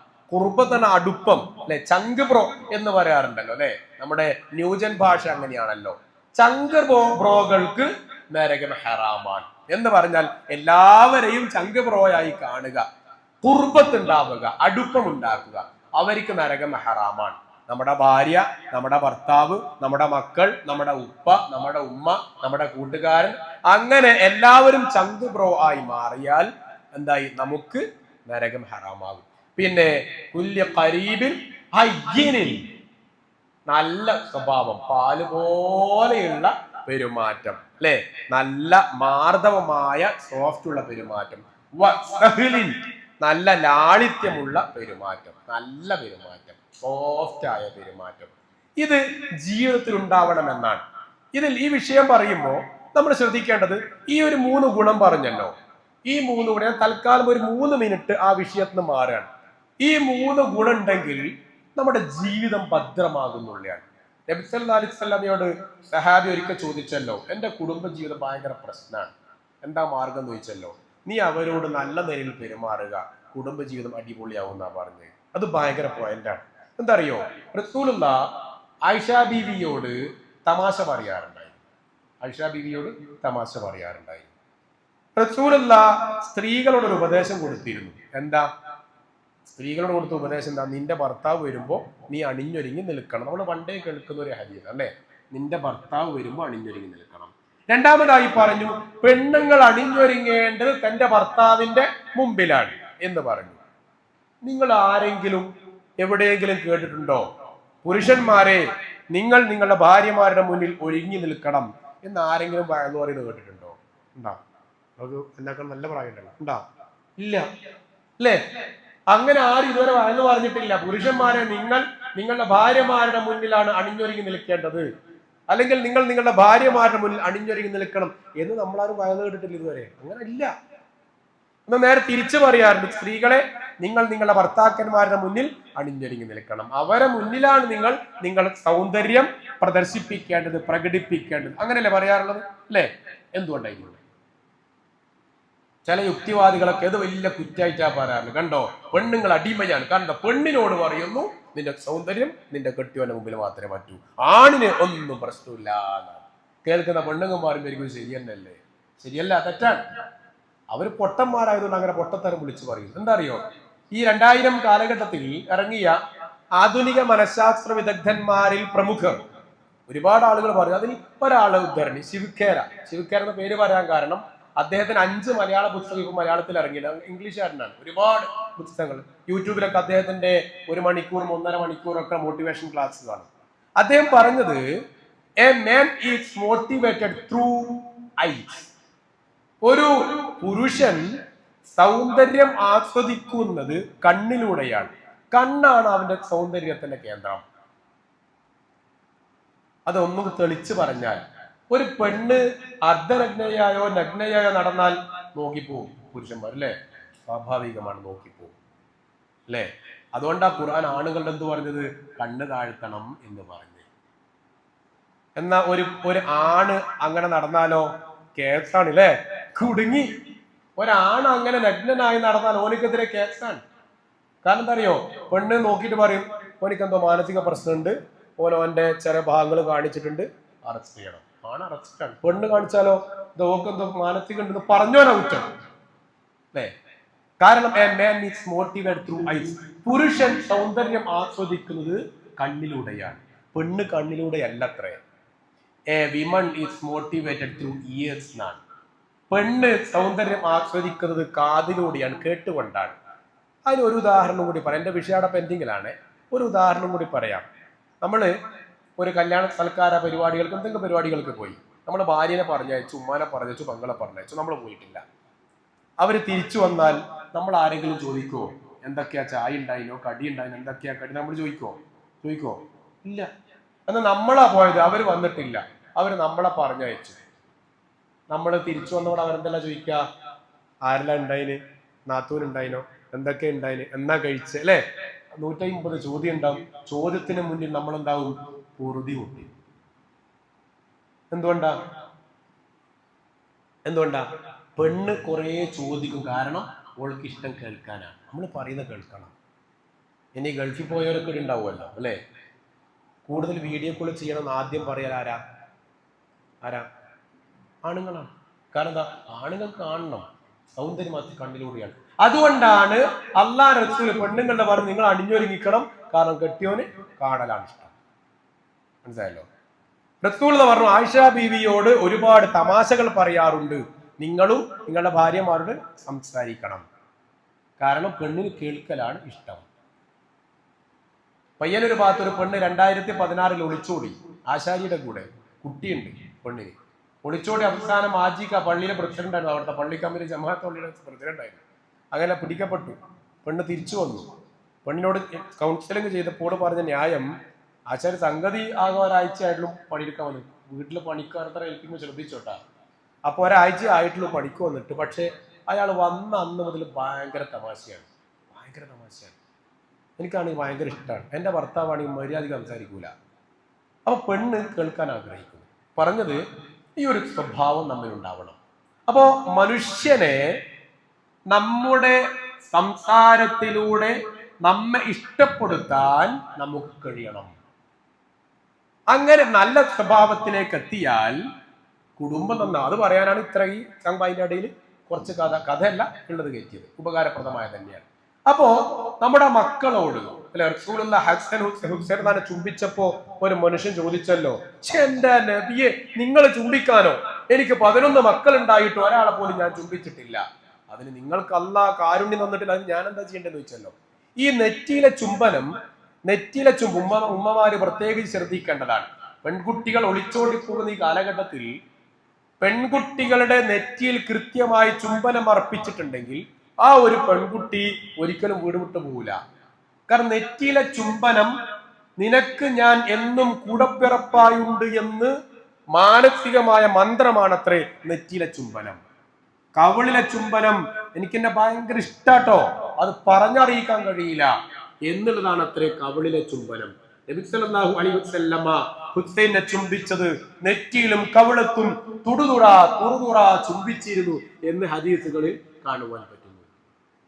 ആയിഷാ ബീവി റളിയല്ലാഹു അൻഹ കവിളിൽ ചുംബിച്ചു എന്നൊക്കെ ഹദീസിൽ കേൾക്കാറുണ്ടല്ലോ. നബി സല്ലല്ലാഹു അലൈഹി വസല്ലം വഫാത്തായി കിടക്കുമ്പോ അബൂബക്കർ റളിയല്ലാഹു അൻഹു വീട്ടിലേക്ക് എത്തുകയാണ്. അപ്പൊ നബിയെ പുറത്ത് മൂടിയിട്ടുണ്ട്. ആ മുഖത്ത് തുണി മാറ്റിക്കൊണ്ട് അബൂബക്കർ റളിയല്ലാഹു അൻഹു നെറ്റിയിൽ ചുംബിച്ചു, ശേഷം കവിളിലും ചുംബിച്ചു. എന്നിട്ട് പറഞ്ഞു, മൻ കാന യഅബുദു മിൻകും മുഹമ്മദൻ ഫഇന്നഹു ഖദ് മാത്. ആരെങ്കിലും മുഹമ്മദ് നബിയെ ആണ് ആരാധിച്ചതെങ്കിൽ ഇതാ നബി മരിച്ചിരിക്കുന്നു. ഇത് എപ്പോഴാ പറഞ്ഞത്? ചുംബിച്ചതിന് ശേഷമാണ്. എന്ന് പറഞ്ഞ നബിയെ എനിക്ക് നിങ്ങൾ അത്ര ഇഷ്ടമാണ്. കവിളിലും നെറ്റിയിലും ചുംബിച്ചു എന്നുള്ളത് അവിടെ ആധാറുകളായി വന്നിട്ടുള്ള സംഗതിയാണ്. അപ്പൊ ചുംബനം എന്നുള്ളത് ഉണ്ടാവേണ്ടതാണ്. മക്കളെ നമ്മൾ ചുംബിക്കാറുണ്ടോ എന്ന് ആലോചിക്കേണ്ടതാണ് ഇതിന്റെ ഇടയിൽ. അപ്പൊ സ്നേഹം എന്നുള്ളത്, സ്വഭാവം എന്നുള്ളത് നന്നാക്കിയാൽ കുടുംബത്തിൽ പ്രശ്നം ഉണ്ടാവില്ല. പിന്നെ സംസാരമാണ് നമ്മുടെ ബാധ്യത, വലിയൊരു വിഷയമാണ്. ആയിഷാ ബീവി ഹഫ്സാ ബീവിയെ കുറിച്ച് പറഞ്ഞല്ലോ. ആയിഷാ ബീവി ഇങ്ങനെ ഹഫ്സയെ കുറിച്ച് പുകഴ്ത്താണ് റളിയല്ലാഹു അൻഹ അല്ലെ. അപ്പൊ റസൂലുള്ളാഹിയുടെ ഹഫ്സാ ബീവിയെ കുറിച്ച് പറഞ്ഞപ്പോ ആയിഷാ ബീവിക്ക് ഇഷ്ടപ്പെട്ടിട്ടില്ല. മറ്റൊരു ഭാര്യയാണല്ലോ. അപ്പോ ആയിഷാ ബീവി ചോദിച്ചല്ലോ, ആ ഖസീറ, ആ കുള്ളത്തി പെണ്ണല്ലേ, നിങ്ങൾ വല്ലാണ്ട് ഹഫ്സയെ കുറിച്ച് മധുവൊന്നും പറയണ്ടപ്പാ, ആ കുള്ളത്തി പെണ്ണല്ലേ എന്ന് ചോദിച്ചു. റസൂലുള്ളാഹിയുടെ മുഖം ചുവന്നു തുടുത്തു, നെറ്റി വിയർത്തു എന്നൊക്കെ ഹദീസിൽ കാണാം. അങ്ങനെ റസൂലുള്ളാഹി ചോദിക്കാൻ, ലൗ മസജ്ത ഔല ഹാദാ, ഈ വാക്ക് കടലിലെങ്ങാനും കലക്കിയിട്ടുണ്ടെങ്കിൽ കടലിന്റെ കളറ് മാറുമായിരുന്നു, കടലിന്റെ നിറം രക്തത്തിന്റെ നിറം മാറുമായിരുന്നു. രക്തത്തിന് എന്താ കളറ്? ചുവപ്പാണ് അല്ലെ. കടലിന്റെ നിറം മാറുമായിരുന്നു എന്ന് പറഞ്ഞാൽ കടൽ നല്ല ബക്കറ്റിൽ വെള്ളമൊന്നുമല്ലല്ലോ അല്ലെ. ഒരുപാട് വെള്ളമുള്ള ഈ കടൽ കളർ മാറിപ്പോകുന്ന അല്ല, അതിന്റെ ഗാംഭീര്യം പറയണം. എന്താ ചോദിച്ച്? ആ കുള്ളത്തിയല്ലേ, നമ്മൾ ആ മൊടവനല്ലേ എന്ന് പറയൂലേ അല്ലെ, ആ കുള്ളത്തിയല്ലേ. ഇത് കടലിന്റെ നിറം മാറുവാൻ മാത്രം അപകടകരമാണെന്ന് പറയുമ്പോൾ സംസാരം ശ്രദ്ധിക്കണം എന്നാണ്. അപ്പോ നമ്മുടെ സംസാരം നന്നാക്കുക എന്നത് ബാധ്യതയാണ്. നേരത്തെ പറഞ്ഞു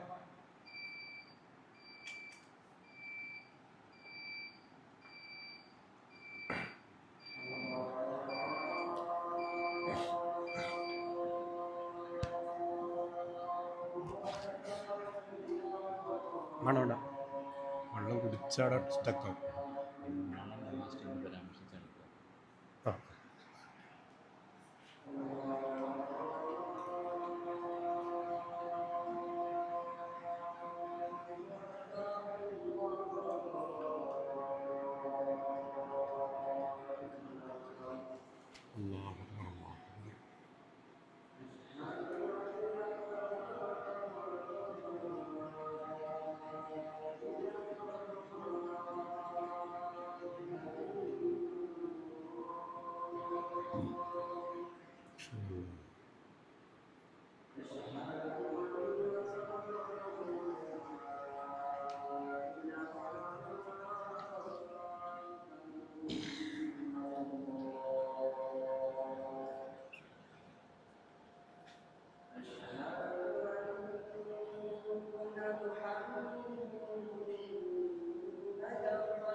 അപ്പോ കടലിന്റെ നിറം മാറുവാൻ മാത്രം അപകടകരമാണ് ആ വർത്തമാനം എന്നാണ് ആയിഷ ബീവിയോട് നബി സല്ലല്ലാഹു അലൈഹി വസല്ലമ പഠിപ്പിച്ചത്. അപ്പോ അതിന്റെ അർത്ഥം നമ്മുടെ സംസാരം നന്നാവണമെന്നാണ്. ഞാൻ ഈ വിഷയം തുടങ്ങിയത് ഏത് പറഞ്ഞിട്ടാ? യഹ്റുമു അലൈഹി അന്നാർ അലാ കുല്ലി ഖരീബിൻ ഹയ്യിനിൻ വസഹ്ലിൻ. ഈ ഹദീസ് പറഞ്ഞിട്ടാണ് നമ്മൾ അവിടത്തേക്ക് പോകുന്നത്. അപ്പോൾ നമ്മുടെ സ്വഭാവത്തിൽ ഒരാളെ ചങ്ക് ബ്രോ ആക്കി മാറ്റാൻ എന്താ ചെയ്യേണ്ടത്? സംസാരം നന്നാക്കുക എന്നതാണ്. ആ സംസാരം അപരനെ അപായപ്പെടുത്തുന്നതോ മുറിവേൽപ്പിക്കുന്നതോ ആയാൽ എന്തായി? നമുക്ക് നരക ശിക്ഷ ഉണ്ടാവും. MN വിജയൻ പലപ്പോഴും പറയാറുണ്ട്, അറിയപ്പെട്ട എഴുത്തുകാരൻ ദാർശനികനുമായിരുന്നു. അദ്ദേഹം പറയാറുണ്ട്, ഒരു കല്ല് കടലിലിട്ടാൽ, ഒരു കല്ല് കടലിൽ ഇടുമ്പോൾ ഉണ്ടാവുക ചബ്ലും ഒച്ചുണ്ടാവും അല്ലെ? ഒരു കല്ല് കടലിലിട്ടാൽ ആ കടലിൽ നമ്മൾ ഇടുമ്പോൾ മാത്രമേ ആ ഒച്ച ഉണ്ടാവൂ.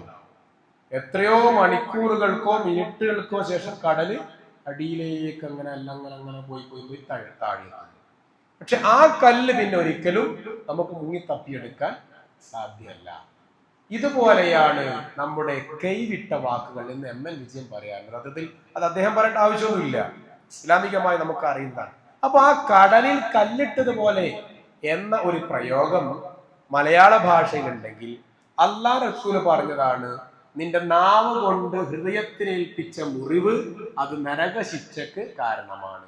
നമ്മൾ ശ്രദ്ധിക്കേണ്ടതാണ്.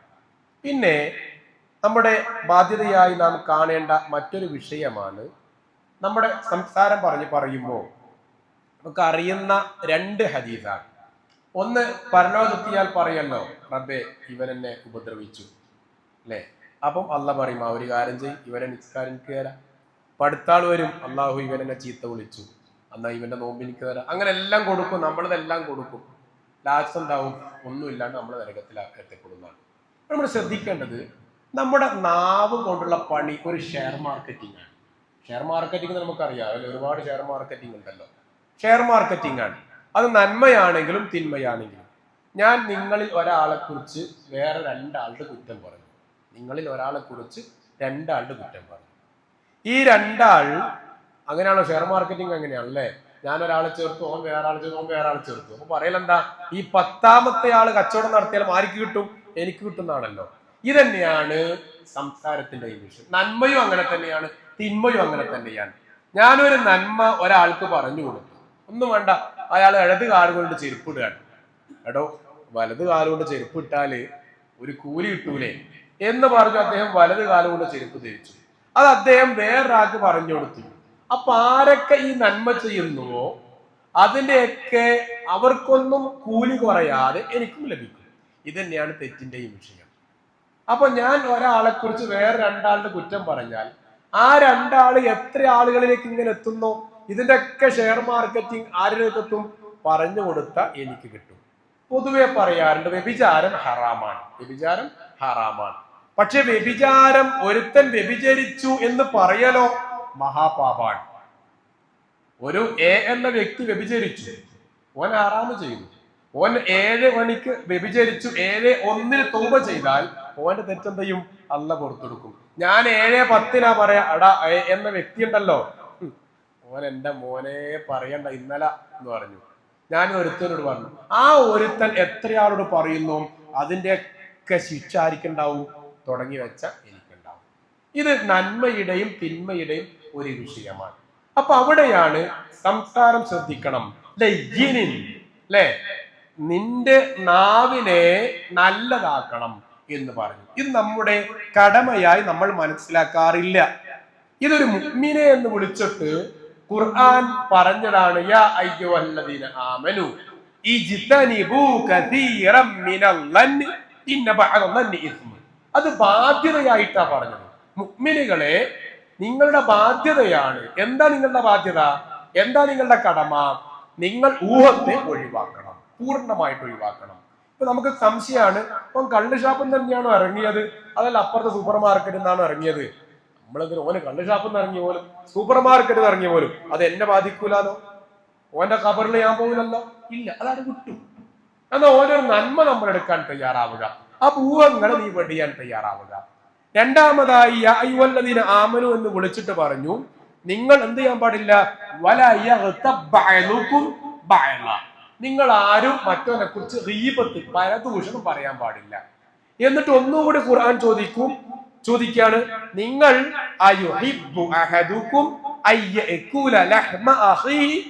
നിങ്ങൾ നിങ്ങളുടെ സഹോദരന്റെ മാംസം തിന്നാൻ ഇഷ്ടപ്പെടുവോ? എന്റെ തൊടയിൽ ഇറച്ചി മുറിച്ചിട്ട് നിങ്ങൾ തിന്നോ? പച്ച മലയാളം ചോദിച്ചാൽ ഇല്ല. മൈത്തൻ അങ്ങനെയല്ല, മരിച്ചാൽ നിങ്ങളുടെ ജ്യേഷ്ഠൻ അനുജൻ മരിച്ചു കിടക്കാണ്, നിങ്ങൾക്ക് വിശക്കുണ്ട്, ആടെ വീട്ടിലൊന്നുമില്ല, ഹോട്ടലിൽ പോകുന്നതിന് പകരം ഓന്റെ ആ തൊടഭാഗത്ത് ഇറച്ചി മുറിച്ച് നിങ്ങൾ തിന്നോ? ഇല്ല. എത്ര നല്ല പ്രയോഗമാണ് അതല്ലേ? മൈത്തൻ, നിങ്ങളാ ആ മനുഷ്യന്റെ സഹോദരന്റെ ആ മരിച്ച ആ മൃതദേഹത്തിനുള്ള മാംസം നിങ്ങൾ മുറിച്ചു തിന്നുമോ? ഇല്ല. നിങ്ങൾക്കത് ഇഷ്ടമല്ല, വെറുപ്പാണ്. ആ പ്രയോഗം നോക്കിയിട്ടല്ലേ ഇതെന്ത് വിളിച്ചിട്ടാ പറഞ്ഞത്? യാ അയ്യുഹല്ലദീന ആമനു, അല്ലയോ മുഅ്മിനീകളെ.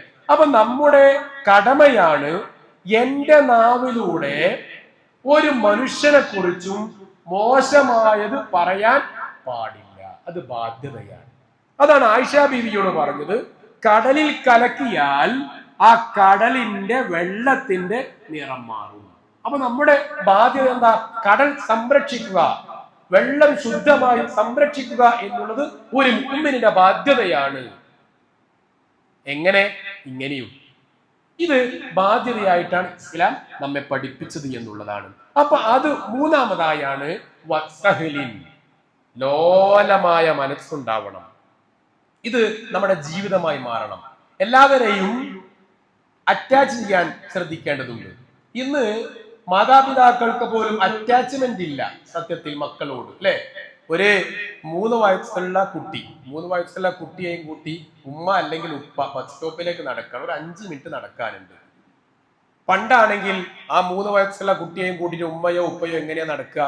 കൈ പിടിച്ച് കഥയും പറഞ്ഞു നടക്കും. ഇപ്പോഴെങ്ങനെ നടക്കുക? ഒരു കൈ കൊണ്ട് കുട്ടിയെ പിടിക്കും, മറ്റേ കൈ കൊണ്ട് ഒന്നുകിൽ മൊബൈൽ നോക്കും, അല്ലെങ്കിൽ മൊബൈലിൽ ഫോൺ ചെയ്യും, അല്ലെ? കുട്ടിയോട് വർത്താനം പറയാൻ സമയമില്ല. എന്തുകൊണ്ടാ? അറ്റാച്ച്മെന്റ് ഇല്ല. ഇന്ന് നമ്മൾ ഇഷ്ടപ്പെടുന്നത് എന്തിനെയാണ്? നമ്മൾ ഇഷ്ടപ്പെടുന്നത് ഇന്ന് നമ്മുടെ കയ്യിലുള്ള ഡിവൈസിനെയാണ്, അല്ലെങ്കിൽ മെഷീൻസിനെയാണ്, അല്ലെ? എൻ്റെ ഒരു അനുഭവം ഇക്കഴിഞ്ഞ ശനിയാഴ്ച ഉണ്ടായ അനുഭവമാണ്. എൻ്റെ നാട്ടിൽ ജ്യേഷ്ഠനും അനുജനും, 3 ജ്യേഷ്ഠനും ഒരു അനുജനുമാണ്, നല്ല ബന്ധമാണ്. അതിൽ മൂത്ത ജ്യേഷ്ഠൻ കാറ് വാങ്ങി, അനുജന്റെ കാറ് വർക്ക്ഷോപ്പിലായിരുന്നു. ജ്യേഷ്ഠനോട് കാറിന് ചോദിച്ചു. ജ്യേഷ്ഠൻ അത് എന്തൊക്കെയോ പറഞ്ഞു ഒഴിവായി. കാരണം മകൻ പറഞ്ഞു ശരിയാവില്ല, കൊടുക്കണ്ടാണ്, പുതിയ കാറല്ല, കൊടുക്കണ്ടായിരുന്നു. അനുജന് സങ്കടായി. അങ്ങനെ അവർ തമ്മിൽ തെറ്റി. കാരണം എന്താ? ആ ജ്യേഷ്ഠൻ ഇഷ്ടപ്പെടുന്നത് അനുജനെയല്ല, അനുജനേക്കാൾ ഇഷ്ടപ്പെടുന്നത് ഏതിനെയാ? ഉപകരണത്തെയാണ്, അല്ലെ? വാഹനത്തെയാണ്. ഈ കാലഘട്ടത്തിന് പ്രത്യേകതയാണത്. ഇപ്പോ ഞാൻ പോകുമ്പോ ആ ഇരിക്കുന്ന ആളെ കാല് കറിയാൻ പെട്ടെന്ന് വീഴാൻ പോയി, മൂപ്പരെന്താ എന്നോട് പറയാ? സോറി എന്ന് പറയും, അല്ലേ? ആ കുഴപ്പമില്ല, അപ്പൊ അത് ഞാൻ ചിരിച്ചിട്ടങ്ങ് പോകും. എന്റെ മൊബൈല് കൈ കൊണ്ട് തട്ടി, മൊബൈൽ നിലത്ത് വീണു, മൊബൈലിൽ ഈ ഗ്ലാസ് പൊട്ടി. 100 രൂപന്റെ ഈ ഡിസ്പ്ലേ മാത്രമേ പോയിട്ട്, ഡിസ്പ്ലേ പോയിട്ടില്ല, പൊട്ടി. ഞാൻ എങ്ങനെ ആ നേരത്തെ പറഞ്ഞ ചിരിക്കോ? ഞാൻ ഇല്ല, അല്ലേ? എന്റെ മുഖം മാറും, എന്റെ മുഖം വിവരണാവും, ദേഷ്യം പിടിക്കും. ചിലപ്പോൾ ഞാൻ തിരിച്ചു പറഞ്ഞോളുന്നില്ല, വെറുപ്പുണ്ടാവും. ഞാനത് കാലാകാലം ഇങ്ങനെ നോക്കും, ആ മഹാൻ, ആ പഹയൻ, അല്ലെ? വേറെ വർത്താനം ഇപ്പം പറയാൻ പറ്റൂലല്ലോ. എന്തുകൊണ്ടറിയോ? ഞാൻ ഇഷ്ടപ്പെടുന്നത് എന്തിനെയാ? ഡിവൈസിനെയാണ്. ആരെക്കാൾ? നിങ്ങളെക്കാൾ. ശരിയല്ലേ? ഇത് നമ്മുടെ ഈ കാലഘട്ടത്തിന്റെ ഒരു പ്രത്യേകതയാണ്. അത് ഉപ്പയായാലും മക്കളായാലും ഭാര്യയായാലും ഭർത്താവിനൊക്കെ അങ്ങനെ തന്നെയാണ്, അല്ലെ? ഭാര്യ വല്ലാതെ ദേഷ്യപ്പെട്ടു ഭർത്താവിനോട്, ഭർത്താവ് രാത്രിയായാലും രാവിലെ അത് മറക്കും, പൊറുക്കും, സാറില്ല അറിയും, അല്ലെ? പക്ഷെ ഭാര്യയുടെ കയ്യിൽ നിന്നും ഭർത്താവിന്റെ ഫോണ് നിലത്ത് വീണു, ഡിസ്പ്ലേ പൊട്ടി നോക്കുക, അല്ലെ? ഡിസ്പ്ലേക്ക് മാക്സിമം 5000 രൂപ ഉണ്ടാവും. ഡിസ്പ്ലേ പൊട്ടി നോക്കുക, അത് എത്ര കാലം ഉണ്ടാവും? ആ ദേഷ്യം ഉണ്ടാവൂലേ? ഉണ്ടാവും. കാരണം എന്താ അറിയോ? ഭാര്യയേക്കാൾ ഇഷ്ടം എന്തിനെയാണ്? മൊബൈലിനെയാണ്. ഇത് അങ്ങനെയാണ് കാലഘട്ടം. നമ്മൾ എന്തില്ലാന്ന് പറഞ്ഞാലും ഫോർമാലിറ്റിക്ക് ചിലപ്പോൾ നിങ്ങൾ അങ്ങനെ അല്ലാന്നും പറയും. ശരിയല്ലേ? പറഞ്ഞ ശരിയല്ലേ? ആർക്കും തെറ്റുന്ന അഭിപ്രായം ഉണ്ടോ? അല്ലേ? ഇവിടെയാണ്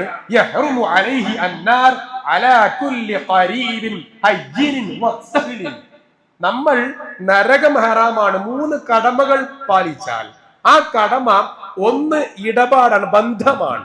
നമ്മുടെ മക്കളോട്, ഭാര്യയോട്, ഭർത്താവിനോട്, ഉപ്പയോട്, ഉമ്മയോട്, അയൽക്കാരോട്, കൂട്ടുകാരോട്, ബന്ധുക്കളോട്, കുടുംബങ്ങളോട് കാണിക്കേണ്ട ബന്ധമാണ്. ഹയ്യിനിൻ നല്ല സ്വഭാവമാണ്, സഹ്ലിൻ കൂടുതൽ നല്ല സംസാരമാണ്. ഈ 3 ബാധ്യതകൾ നമ്മൾ നിർവഹിക്കണം. ഞാൻ തൽക്കാലം ഒരു ചോദ്യം ചോദിക്കുകയാണ്. നമ്മുടെ ജീവിതത്തിൽ, കുടുംബത്തിലോ നാട്ടുകാരിലോ ഓഫീസിലോ ജോലി സ്ഥലത്തോ കച്ചവട സ്ഥലത്തോ, കച്ചവടക്കാരുണ്ടാവും കൂട്ടത്തില്, ഉദ്യോഗസ്ഥന്മാരുണ്ടാവും, പല ജോലിക്കാരുണ്ടാവുമല്ലോ. നമ്മുടെ മുതലാളിയോടോ തൊഴിലാളിയോടോ ഈ പറഞ്ഞ 3 സ്വഭാവം ഉണ്ടല്ലോ. ഈ ഹദീസ് എടുത്തുകൊണ്ട് ഞാൻ 4 ചരിത്രങ്ങളാ പറഞ്ഞത്. ഇതിൽ നമ്മുടെ ജീവിതത്തിൽ മാറ്റുരക്കാനുണ്ടോ ഇല്ലേ എന്നുള്ളത് നമ്മൾ ശ്രദ്ധിക്കേണ്ട വിഷയം തന്നെയാണ്. എന്തെങ്കിലും അത് മാറ്റണം. ഞാൻ 100% മാറിയെന്നല്ല, പക്ഷെ നമ്മൾ ശ്രദ്ധിക്കേണ്ട ഒരു മേഖലയാണത്. ഈ പറഞ്ഞ ഞാൻ ആ ഒരു ഹദീസിലാണ് ഏകദേശം 20 മിനിറ്റ് 25 മിനിറ്റ് ഈ ഒരു ഹദീസാണ് ഞാൻ വിശദീകരിച്ചത്. അതിൽ ഏതൊക്കെ പറഞ്ഞു? ഊഹം പറഞ്ഞു, ഗീബത്ത് പറഞ്ഞു, ആ ആയിഷാബിയുടെ സംഭവം പറഞ്ഞു, ഡിവൈസ് പറഞ്ഞു, ഇതൊക്കെ ഞാൻ അതിൽ പറഞ്ഞു. അപ്പൊ നമ്മൾ ശ്രദ്ധിക്കേണ്ടത്, നമ്മുടെ ബാധ്യതയായി പലപ്പോഴും നമ്മളത് മനസ്സിലാക്കിയിട്ടില്ല. ശരിയല്ലേ? നമ്മൾ കടമയായിട്ട് മനസ്സിലാക്കിയിട്ടില്ല. നമ്മൾ കടമ എന്ന് പറയുമ്പോൾ എന്താ പറയാ, എനിക്ക് പടച്ചോട് കടമയുണ്ട്, പടപ്പുകളുടെ കടമയുണ്ട്, നിസ്കരിക്കണം, നോമ്പ് വെക്കണം, സക്കാത്ത് കൊടുക്കണം, ഹജ്ജ് ചെയ്യണം, സദഖ ചെയ്യണം, പിന്നെ അങ്ങനെ അല്ലറ ചില്ലറ അങ്ങനെ ഇടങ്ങാറാക്കണം, അങ്ങനെ പോകണം. അങ്ങനെയല്ല.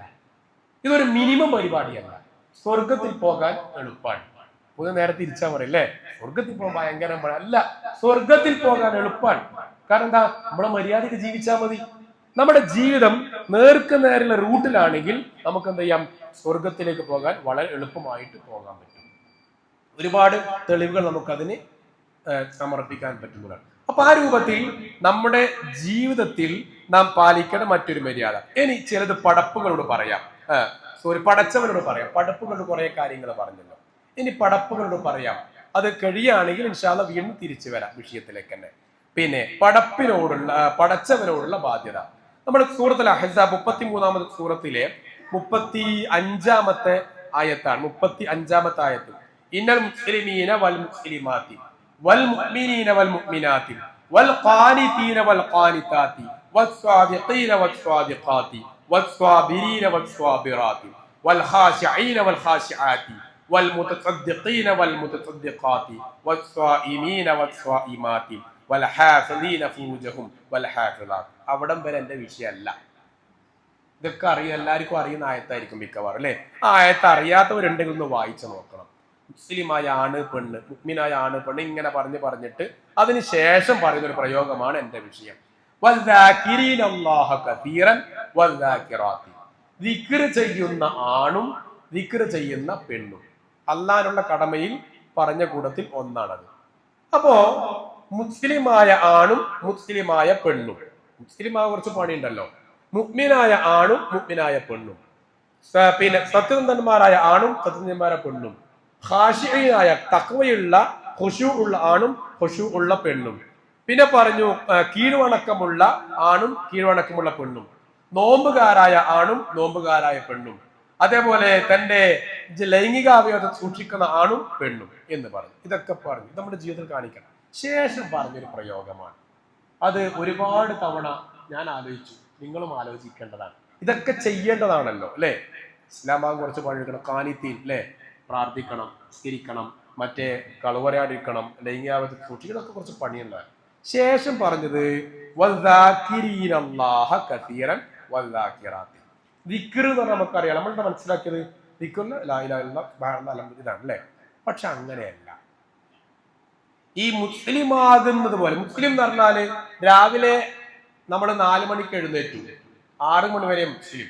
രാവിലെ 6 മണി മുതൽ 8 മണി വരെ മുസ്ലിം അല്ല എന്ന് പറയാൻ പറ്റുമോ? ഇല്ല. നമ്മൾ രാവിലെ 8 മണി മുതൽ 10 മണി വരെ ഖുശൂ ഇല്ലാത്തവരാണെന്ന് പറയാൻ പറ്റുമോ? ഇല്ല. രാവിലെ 8 മണി 10 മണി വരെ ഞാൻ എന്റെ ലൈംഗിക അവയവത്തെ ശ്രദ്ധിക്കാത്തവരാണെന്ന് പറയാൻ പറ്റുമോ? ഇല്ല. അതൊക്കെ ഫുൾ ടൈം ചെയ്യുന്ന കാര്യം, അല്ലെ? ഫുൾ ടൈം ചെയ്യുന്ന കാര്യമാണ്. മുസ്ലിം ഹാഫിളീന ഫുറൂജ് ഇതൊക്കെ ഫുൾ ടൈം ചെയ്യേണ്ടതാണ്. അതല്ലാതെ ഉച്ചക്ക് 2 മണി മുതൽ വൈകുന്നേരം 5 മണി വരെ ഞാൻ ഈ ലൈംഗികാവയവത്തെ സൂക്ഷിക്കുന്നവരൊന്നല്ല. അത് ആ നേരത്ത് ഞാൻ അങ്ങനെ പറയില്ല, പറ്റൂല. എങ്കിൽ ദിക്ർ ചെയ്യുന്ന ആണും ദിക്ർ ചെയ്യുന്ന പെണ്ണും. നമ്മൾ ദിക്ർ ചെയ്യൽ എങ്ങനെയാ?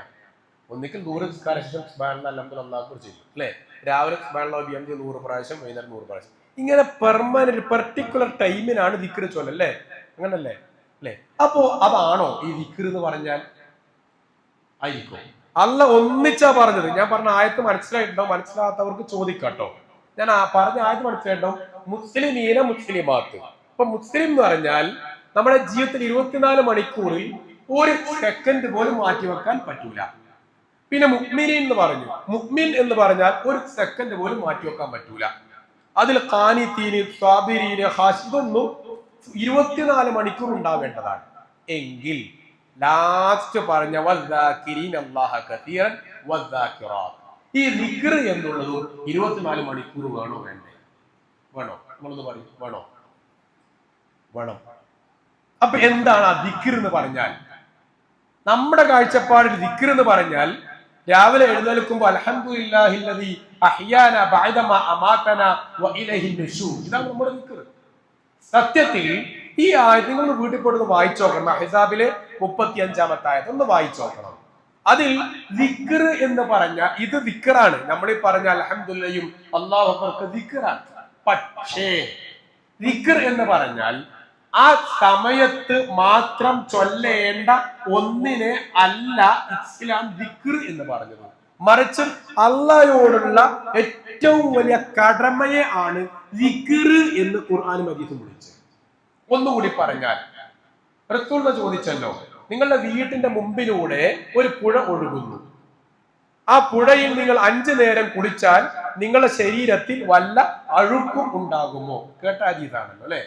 സഹാബികൾ പറഞ്ഞു ഇല്ല, ഉറപ്പാണ് ഉണ്ടാവില്ലല്ലോ. 5 നേരം കുളിച്ച മനുഷ്യൻ പിന്നെ ശരീരത്തിൽ എന്താ അഴുക്കുണ്ടാവാൻ?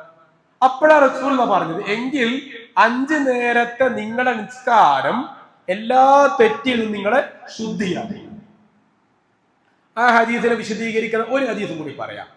റസൂലുള്ളാഹി സ്വല്ലല്ലാഹു അലൈഹി വസല്ലം അസ്കരിക്കാൻ പള്ളിയിലേക്ക് വന്നു. പള്ളിയിലേക്ക് ഇങ്ങനെ ഇരിക്കുമ്പോൾ ഒരു മനുഷ്യൻ വന്ന് പറഞ്ഞു, നബിയെ ഞാൻ വ്യഭിചരിച്ചു എന്ന് പറഞ്ഞു. ആ കാലഘട്ടത്തിൽ അങ്ങനെയാണല്ലോ. നബി ഞാൻ വ്യഭിചരിച്ചു എന്ന് പറഞ്ഞു. റസൂലിന്റെ മുഖം തിരിച്ചു. അദ്ദേഹം വീണ്ടും പറഞ്ഞു, നബിയെ ഞാൻ വ്യഭിചരിച്ചു എന്ന് പറഞ്ഞു. റസൂൽ കേൾക്കാത്ത പോലെ മൈൻഡ് ചെയ്തിട്ടില്ല. അങ്ങനെ ഇഖാമത്ത് വിളിക്കാൻ പറഞ്ഞു. ഇഖാമത്ത് വിളിച്ച് നിസ്കരിച്ചു. നിസ്കാരം കഴിഞ്ഞപ്പോ മനുഷ്യൻ വീണ്ടും പറഞ്ഞു, നബിയെ ഞാൻ വ്യഭിചരിച്ചു പോയി എന്ന് പറഞ്ഞു. അപ്പൊ റസൂൽ തിരിച്ചു, ഈ കുളത്തിൽ ഈ പുഴയിൽ മുങ്ങിക്കുളിച്ച സംഭവം ഇതൊന്നും യോജിപ്പിക്കണേ നമ്മള്. അപ്പൊ റസൂൽ തിരിച്ചു ചോദിക്കാൻ, നീ ഇപ്പൊ നിസ്കരിച്ചോ നമ്മുടെ കൂടെ? ഞങ്ങളുടെ കൂടെ നീ നിസ്കരിച്ചോ? അപ്പം ആ മനുഷ്യൻ പറഞ്ഞു, നിസ്കരിച്ചു. എങ്കിൽ നിന്റെ തെറ്റുകൾ അല്ലാഹു പുറത്തു വന്നിരിക്കുന്നു. ആ പ്രയോഗം നോക്കിയിട്ടല്ലേ? എന്നിട്ട് പിന്നെ പറയണം, അങ്ങനെ നീ ആരായിരിക്കുന്നു? നീ ശുദ്ധിയായിരിക്കുന്നു. നിന്റെ നിസ്കാരം, രണ്ടാമത് വീണ്ടും പറയണം, നിന്റെ നിസ്കാരം നിന്നെ ശുദ്ധീകരിച്ചിരിക്കുന്നു. ആ പ്രയോഗം നോക്കിയട്ടെ, നിന്റെ നിസ്കാരം നിന്നെ ശുദ്ധീകരിച്ചിരിക്കുന്നു. അപ്പൊ ഈ 5 നേരം നീ വെള്ളത്തിൽ മുങ്ങിക്കുളിച്ചാൽ എന്നുള്ള ഉദാഹരണവും ഈ വ്യഭിചരിച്ച മനുഷ്യനോട് അടുത്തുള്ള പറഞ്ഞ ഉദാഹരണം എന്താ? നിന്നെ ശുദ്ധീകരിച്ചിരിക്കുന്നു. ഈ 2 ഹദീസ് എടുക്കാം. ഈ 2 ഹദീസ് എടുക്കാം. അപ്പൊ നിസ്കാരം എത്ര നേരം? 5 നേരം അല്ലേ? അപ്പോ 5 നേരം നിസ്കരിക്കുന്ന മനുഷ്യൻ ഒരു തെറ്റില്ലാത്തവനായി എന്നാണ്. അതിന്റെ അർത്ഥം എന്താ? നിസ്കാരം 5 നേരമാണെങ്കിലും ആ നിസ്കാരത്തിന്റെ എഫക്റ്റ് എവിടെ ഉണ്ടാവും? മനസ്സിലുണ്ടാവും. മനസ്സിലുണ്ടാവും നിസ്കാരത്തിന്റെ എഫക്റ്റ്, ഇമ്പാക്ട് അല്ലെ ഉണ്ടാവും. അപ്പോ ദിക്ർ എന്ന് പറഞ്ഞാലും അതാണ്. അപ്പൊ സുബ്ഹാനല്ലാഹി വബിഹംദിഹി എന്ന് ഞാൻ രാവിലെ 100 പ്രാവശ്യം പറഞ്ഞാൽ സമുദ്രത്തിന്റെ തിരമാലകളോളം തെറ്റുകൾ ഉണ്ടായാലും എന്റെ തെറ്റ് പുറത്ത് ഹദീസാണല്ലോ. 100 പ്രാവശ്യം സുബ്ഹാനല്ലാഹി വബിഹംദിഹി എന്ന് പറയാം അല്ലെ? പിന്നെ 100 പ്രാവശ്യം സുബ്ഹാനല്ലാഹി വബിഹംദിഹി സുബ്ഹാനല്ലാഹി അലീം എന്ന് പറയാം. അതൊക്കെ ഹദീസിലുള്ളതാണ്, രാവിലെ പറയാം. അതുപോലെ ലാ ഇലാഹ ഇല്ലല്ലാഹു വഹ്ദഹു ലാ ശരീക ലഹു ലഹുൽ മുൽക്കു വലഹുൽ ഹംദു വലാ കുല്ലി ഷൈഇൻ ഖദീർ എന്ന് ഒരാൾ 10 പ്രാവശ്യം പറഞ്ഞാൽ 10 നന്മ രേഖപ്പെടുത്തും, 10 തിന്മ അള്ളാഹു മായ്ച്ചു കളയും എന്നുണ്ട്. 100 പ്രാവശ്യം പറഞ്ഞാൽ 100 നന്മ 1000 നന്മ രേഖപ്പെടുത്തും, 1000 തിന്മ. 100 പ്രാവശ്യം പറഞ്ഞാലാണ് 1000 നന്മ രേഖപ്പെടുത്തും, 1000 തിന്മ മായ്ച്ചു കളയും, 1000 ദറജ അള്ളാഹു ഉയർത്തുകയും ചെയ്യും എന്ന ഹദീസ്. അപ്പൊ പറഞ്ഞത് ഈ ദിക്റൊക്കെ പറയുന്നുണ്ടല്ലോ. അപ്പൊ ഈ ദിക്ർ ലാ ഇലാഹ സുബ്ഹാനല്ലാഹി വബിഹംദിഹി എന്ന് രാവിലെ 100 പ്രാവശ്യം പറയുന്ന നമ്മൾ അതിന്റെ അതിന്റെ ആ ഒരു ബൈ പ്രൊഡക്റ്റ് എന്ന് പറഞ്ഞതുപോലെ അതിന്റെ മൈൻഡും ചിന്താഗതിയും അതിന്റെ ഒരു ഇൻസ്പിരേഷനും ഏതുവരെ ഉണ്ടാവും? വൈകുന്നേരം വരെ ഉണ്ടാവും. വൈകുന്നേരമാകുമ്പോൾ വീണ്ടും എന്ത് പറയുന്നു? സുബ്ഹാനല്ലാഹി വബിഹംദിഹി 100 പ്രാവശ്യം പറയുന്നു. നിങ്ങൾ സുബ്ഹാനല്ലാഹി വബിഹംദിഹി എന്നുള്ളത് 100 പ്രാവശ്യം പറയാൻ എത്ര മിനിറ്റ് വരുമെന്ന് ഒന്ന് നിന്ന് രാത്രിയോ നാളെ രാവിലെ ഒന്ന് ടെസ്റ്റ് ചെയ്യണം. എന്റെ കണക്കുള്ള ഒരു 2.5 മിനിറ്റാണ്. 2.5 മിനിറ്റ് എടുക്കൂല. സുബ്ഹാനല്ലാഹി വബിഹംദിഹി സുബ്ഹാനല്ലാഹിൽ അലീം എന്ന് പറയാൻ തന്നെ 3 മിനിറ്റിൽ താഴെ വേണ്ടു. 3 മിനിറ്റാണ്, 3 മണിക്കൂറല്ല. 3 മിനിറ്റിൽ താഴെ വേണ്ടു സുബ്ഹാനല്ലാഹി വബിഹംദിഹി സുബ്ഹാനല്ലാഹിൽ അലീം എന്ന് പറയാൻ. അപ്പോ ആ ദിക്ർ എന്നുള്ളത് വദ്ദാകിരീന അല്ലെ, അതാണ് വിഷയം. ദിക്ർ എന്നുള്ളത്, നമ്മൾ ചെല്ലുന്ന ദിക്ർ എന്നുള്ളത് അത് ജീവിതത്തിൽ എപ്പോഴും ഉണ്ടാവണം. ഏതുപോലെ ഞാൻ 24 മണിക്കൂർ മുസ്ലിമാണ് എന്നതുപോലെ 24 മണിക്കൂർ എന്തുണ്ടാവണം? ദിക്ർ ഉണ്ടാവണം. ഇനി അതിന്റെ മറ്റൊരു വിശദീകരണത്തിലേക്ക് പോകാം. പെട്ടെന്ന് നമ്മുടെ മുന്നിൽ ഒരാൾ എഴുതി വീണു, നമ്മൾ എന്താ പറയാ? ഇന്നാ ലില്ലാഹി വ ഇന്നാ ഇലൈഹി റാജിഊൻ. അത് ദിക്റാണ്. നമ്മൾ പുറത്തു പോയി വാഹനത്തിൽ കയറ്റം കയറുന്നു, എന്ത് പറയുന്നു? സുബ്ഹാനല്ലാഹ്. വാഹനം ഇറങ്ങുന്നു, അല്ലാഹു അക്ബർ അല്ലെ. വാഹനത്തിൽ കയറുന്നു, ബിസ്മില്ലാ. പ്രാർത്ഥന വേറെ ഉണ്ട് അല്ലെ, ബിസ്മില്ലാ അല്ലെ. പള്ളിയിൽ നിന്ന് ഇറങ്ങുന്നു, പ്രാർത്ഥന. കയറുന്നു, പ്രാർത്ഥന. നമ്മൾ ഒരാളെ കാണുന്നു, ചിരിക്കുന്നു. ഈ ചിരി എന്തായി? അപ്പോ എന്തായി? ദിക്റായി. എന്തിനാ ചിരിച്ചത്? ഓരോ സോപ്പിടാൻ ചിരിച്ചല്ല, മറിച്ച് ഇത് എന്റെ ബാധ്യതയാണ്. ചിരിക്കുക എന്നുള്ളത് എന്റെ കടമയാണ്, അതുകൊണ്ടാണ് ഞാൻ ചിരിച്ചത്. സലാം പറയുന്നു, സലാം മടക്കുന്നു അല്ലെ. ആ മനുഷ്യനെ ഞാൻ കഴിഞ്ഞ 2-3 ദിവസം പള്ളിയിൽ കണ്ടിരുന്നു. എല്ലാ മാസത്തിലും അവസാനത്തെ ആഴ്ചയിലെ ക്ലാസ്സിൽ ഇയാൾ പങ്കെടുക്കാണ്ടായിരുന്നു. പക്ഷെ ഇന്ന് കണ്ടില്ലല്ലോ ആ മനുഷ്യനെ. കഴിഞ്ഞ മാസം ഉണ്ടായിരുന്നു, അതിന് മുന്നത്തെ മാസം ഉണ്ടായിരുന്നു. ഇന്നത്തെ ക്ലാസ്സിൽ അയാൾ വന്നിട്ടില്ല. എന്തായിരിക്കും കാരണം? അന്വേഷിക്കുന്നു. അപ്പൊ അറിയുന്ന അയാള് കിടപ്പിലാണ്, എന്തോ അസുഖം ബാധിച്ച് കിടപ്പിലാണ്. ഞാൻ എന്ത് ചെയ്യുന്നു? നേരെ അദ്ദേഹത്തിന്റെ വീട്ടിലേക്കോ ആശുപത്രിയിലേക്കോ പോകുന്നു, കാണുന്നു. എന്തിനാ പോയത്? അത് എന്റെ കടമയാണ്, ബാധ്യതയാണ്. ഇനി അദ്ദേഹത്തെ പോയിട്ട് എന്ത് ചെയ്യുന്നു? ഒന്ന് തലോടുന്നു. നമുക്ക് തലോടാൻ പറ്റുന്നവരാണെങ്കിൽ, തൊടാൻ പറ്റുന്നവരാണെങ്കിൽ ഞാനൊന്ന് അദ്ദേഹത്തെ തലോടുന്നു. തലോടലിലും നേരത്തെ പറഞ്ഞ അടുത്ത വിഷയത്തിലേക്ക് പോവേണ്ടതാണ്. തലോടലിൽ എന്തുണ്ട്? തലോട് ഭയങ്കര മാസ്മരികതയാണല്ലോ അല്ലെ. നമ്മള് കുട്ടികൾ, രക്ഷിതാക്കന്മാർ ശ്രദ്ധിക്കേണ്ടതാണ്. പ്രത്യേകിച്ച് പെൺകുട്ടികളുള്ളവര് നമ്മുടെ കുട്ടികളെ സോപ്പിടാനുള്ള ഏറ്റവും വലിയ മാർഗം, ഉമ്മമാരെയും സോപ്പിടാനുള്ള ഏറ്റവും വലിയ മാർഗം കവിളിൽ തൊടുക എന്നുള്ളതാണ്. കവിള് ഭയങ്കര അതുകൊണ്ടാണ് മുഖത്തടിക്കരുതെന്ന് പറഞ്ഞത്. അങ്ങനെയാണല്ലോ. കവിളിൽ ഭയങ്കര സംഭവമാണ് അത്രേ അല്ലെ. നിങ്ങൾ ശ്രദ്ധിച്ചോന്നറിയില്ല, ഈ തട്ടിക്കൊണ്ടു പോകുന്നവര്, അതേപോലെ ഈ കുട്ടികളെ സ്വവർഗഭോഗികളായ പുരുഷന്മാരൊക്കെ ചെയ്യുക, കുട്ടികളെ വല്ലാതെ കവിളിങ്ങനെ തടവി കൊടുക്കുന്നതാണ്. കവിള് ഭയങ്കര മാസ്മരികതയാണ്. നേരത്തെ തുടക്കത്തിൽ ചുംബനം പറഞ്ഞല്ലോ. അപ്പോ കവിള് പിടിക്കുക എന്നുള്ളത് കുട്ടികളെ ആകർഷിക്കാനുള്ള മാർഗമാണ്. അതുകൊണ്ടാണ് ഈ നമ്മള് ആ രൂപത്തിൽ നമ്മൾ ശ്രദ്ധിക്കേണ്ട വശമാണ്. അതേപോലെ നേരത്തെ പറഞ്ഞ കൂടെ ഒന്ന് വിട്ടുപോയിട്ടുണ്ട്. ഈ ഉമ്മമാര്, ചില മക്കള് 3, 4, 2 മക്കളുള്ളവര് ചിലർ പറയും ഇന്നോ അവനോടല്ല ഇന്നോളുടെ ഉമ്മാക്ക് ഭയങ്കര ഇഷ്ടം എന്ന് പറയും. എന്തായിരിക്കും അത്? പരിഗണനകൾ ശരിയായിരിക്കും. എന്തായിരിക്കും കാരണം എന്നറിയോ? അവരുമ്മാനോട് ഭയങ്കര വർത്താനം പറയുന്നവരായിരിക്കും. നേരത്തെ ഞാൻ പറയാൻ വിട്ടുപോയ വിഷയമാണ്, എന്റെ ഇടയിൽ കൂട്ടിച്ചേർത്ത്. സ്ത്രീകൾക്ക് സംസാരം കേൾക്കാൻ ഇഷ്ടം എന്ന് പറഞ്ഞല്ലോ. അപ്പോ ഉമ്മമാരുടെ ഇഷ്ടം കവർന്നെടുക്കാൻ, മറ്റുള്ളവരിൽ നിന്നും കവർന്നെടുക്കുവാനുള്ള ഏക മാർഗം, അവർക്ക് 1000 പൊന്ന് കൊണ്ടു കൊടുത്തിട്ടും കാര്യമില്ല. നിങ്ങൾ എല്ലാ ദിവസവും അരമണിക്കൂർ അവർ വർത്താനം പറഞ്ഞ അടുക്കള കാര്യം പറയും. ഉമ്മമാരുടെ പോയിട്ട് നാട്ടുകാര്യം, വീട്ടുകാര്യം, കുടുംബക്കാര്യം, അടുക്കളക്കാര്യം സംസാരിച്ചാൽ ആ ഉമ്മ പിന്നെ എന്ന് നമ്മുടെ കൈവെള്ളയിലുണ്ടാവും. ഇവിടെ ഉണ്ടാവും, നമ്മുടെ കൈവലായിരിക്കും. പിന്നും ഒരു മക്കളുടെ കൂടിയും പോകില്ല. ഉമ്മമാരെ കീഴടക്കാൻ, ഭാര്യമാരെ കീഴടക്കാൻ, സ്ത്രീകളെ കീഴടക്കാനുള്ള ഏക മാർഗം അവരുടെ മുന്നിൽ പോയി അപ്പുറത്തെ ആ ഫാത്തിമ ഉണ്ടല്ലോ, അങ്ങനെ നേരത്തെ പോയി കേട്ടാ, അപ്പുറത്തെ അതൊക്കെ കിടപ്പിലാട്ടാ, മറ്റിടത്ത് അങ്ങനെ ആട്ടാ, ഇങ്ങനെ നാട്ടുവർത്തമാനവും അടുക്കള വർത്തമാനവും കംപ്ലീറ്റ് സംസാരിച്ചു കഴിഞ്ഞാൽ ഏതൊരു സ്ത്രീയും, അതായത് സ്ത്രീ ഉദ്ദേശിച്ചത് ഉമ്മ, ഭാര്യ, പെങ്ങള്, അവരൊക്കെ എന്താവും? നമ്മുടെ കൈമലായിരിക്കും. അത് സാന്ദർഭികമായി ഓർമ്മ നേരത്തെ പറയാൻ വിട്ടുപോയാൽ. അപ്പൊ പറഞ്ഞത് എന്തായാലും മുന്നേ പറഞ്ഞെന്തേലും ദിക്ർ. അപ്പോ ആ രൂപത്തിൽ നമ്മൾ ദിക്ർ ചൊല്ലുമ്പോ സുബ്ഹാനല്ലാഹി വബിഹംദിഹി എന്ന് 100 പ്രാവശ്യം ചൊല്ലുന്നു, വൈകുന്നേരം ചൊല്ലുന്നു. ആ രൂപത്തിൽ നമ്മുടെ റബ്ബിനോടുള്ള ബാധ്യതകൾ നിർവഹിക്കുമ്പോൾ നമ്മുടെ തെറ്റുകൾ ഇല്ലാതെയായി മാറും. അപ്പൊ ബാധ്യത നിർവഹണം എന്നുള്ളത് നിർബന്ധമായി നമ്മൾ കാണേണ്ട വിഷയമാണ്. ആ ബാധ്യത നിർവഹിക്കുമ്പോൾ വേറെ ഒരാളോടും നമുക്ക് അവഹേളിക്കാനുള്ള മനസ്സ് വരൂല. കാരണം എന്താ, ഞാനിപ്പോ രാവിലെ സുബ്ഹാനല്ലാഹി വബിഹംദിഹി എന്ന് പറഞ്ഞ ഞാൻ പുറത്തിറങ്ങി ഒരു 9 മണിക്ക് ഒരു മനുഷ്യൻ മുന്നിൽ കാണുമ്പോൾ എനിക്ക് ക്ഷോഭിക്കാൻ, ദേഷ്യം പിടിക്കാൻ തോന്നൂല. കാരണം എന്താ, ഞാൻ ഈ ദിക്റെല്ലാം ചൊല്ലുന്ന ഒരാളല്ലേ. സ്വാഭാവികമായും നമ്മൾ സ്വയം മോട്ടിവേറ്റ് ചെയ്യപ്പെടും. എന്ത്, ഞാൻ അങ്ങനെ ദേഷ്യം പിടിക്കാൻ പാടില്ലല്ലോ, ഞാൻ ദേഷ്യം പിടിച്ചത് മോശമായിട്ട്. ചിലപ്പോ ആ പഴയ ശീലത്തിൽ ദേഷ്യം പിടിച്ചു പോകും. പക്ഷെ നമുക്ക് കുറ്റബോധം ഉണ്ടാവും, ശരിയായില്ല, അങ്ങനെ പറയണ്ടായിരുന്നു, മോശമായി പോയി. ചില ആളുകൾ പറയുന്നത് കേട്ടിട്ടുണ്ടാവല്ലോ, പണ്ടെങ്ങാനാട്ട് കണ്ടല്ലോ ഓഹന്റെ കഥ കഴിച്ചിട്ടുണ്ടാവും അല്ലെ. എന്തുകൊണ്ടാ, അത് എനിക്കുണ്ടായ മാറ്റമാണ്. നമ്മൾ പറയും ചിലപ്പോ പ്രായത്തിന്റെ മാറ്റമായിരിക്കും. പ്രായത്തിന്റെ മാറ്റമൊന്നുമല്ല. പ്രായം കൂടുന്ന മനസ്സിന് കടുപ്പം കൂടുകയും ചെയ്യുക. പ്രായത്തിന്റെ മാറ്റമല്ല അത് നമ്മുടെ ഈമാനിന്റെ മാറ്റാണ്. പക്ഷെ നമ്മൾ തിരിച്ചറിയുന്നില്ല. അത് നമ്മുടെ പോരായ്മയാണ്, പ്രായത്തിന്റെ മാറ്റമല്ല. ഖുർആൻ പറഞ്ഞത് പ്രായം കൂടുന്തോറും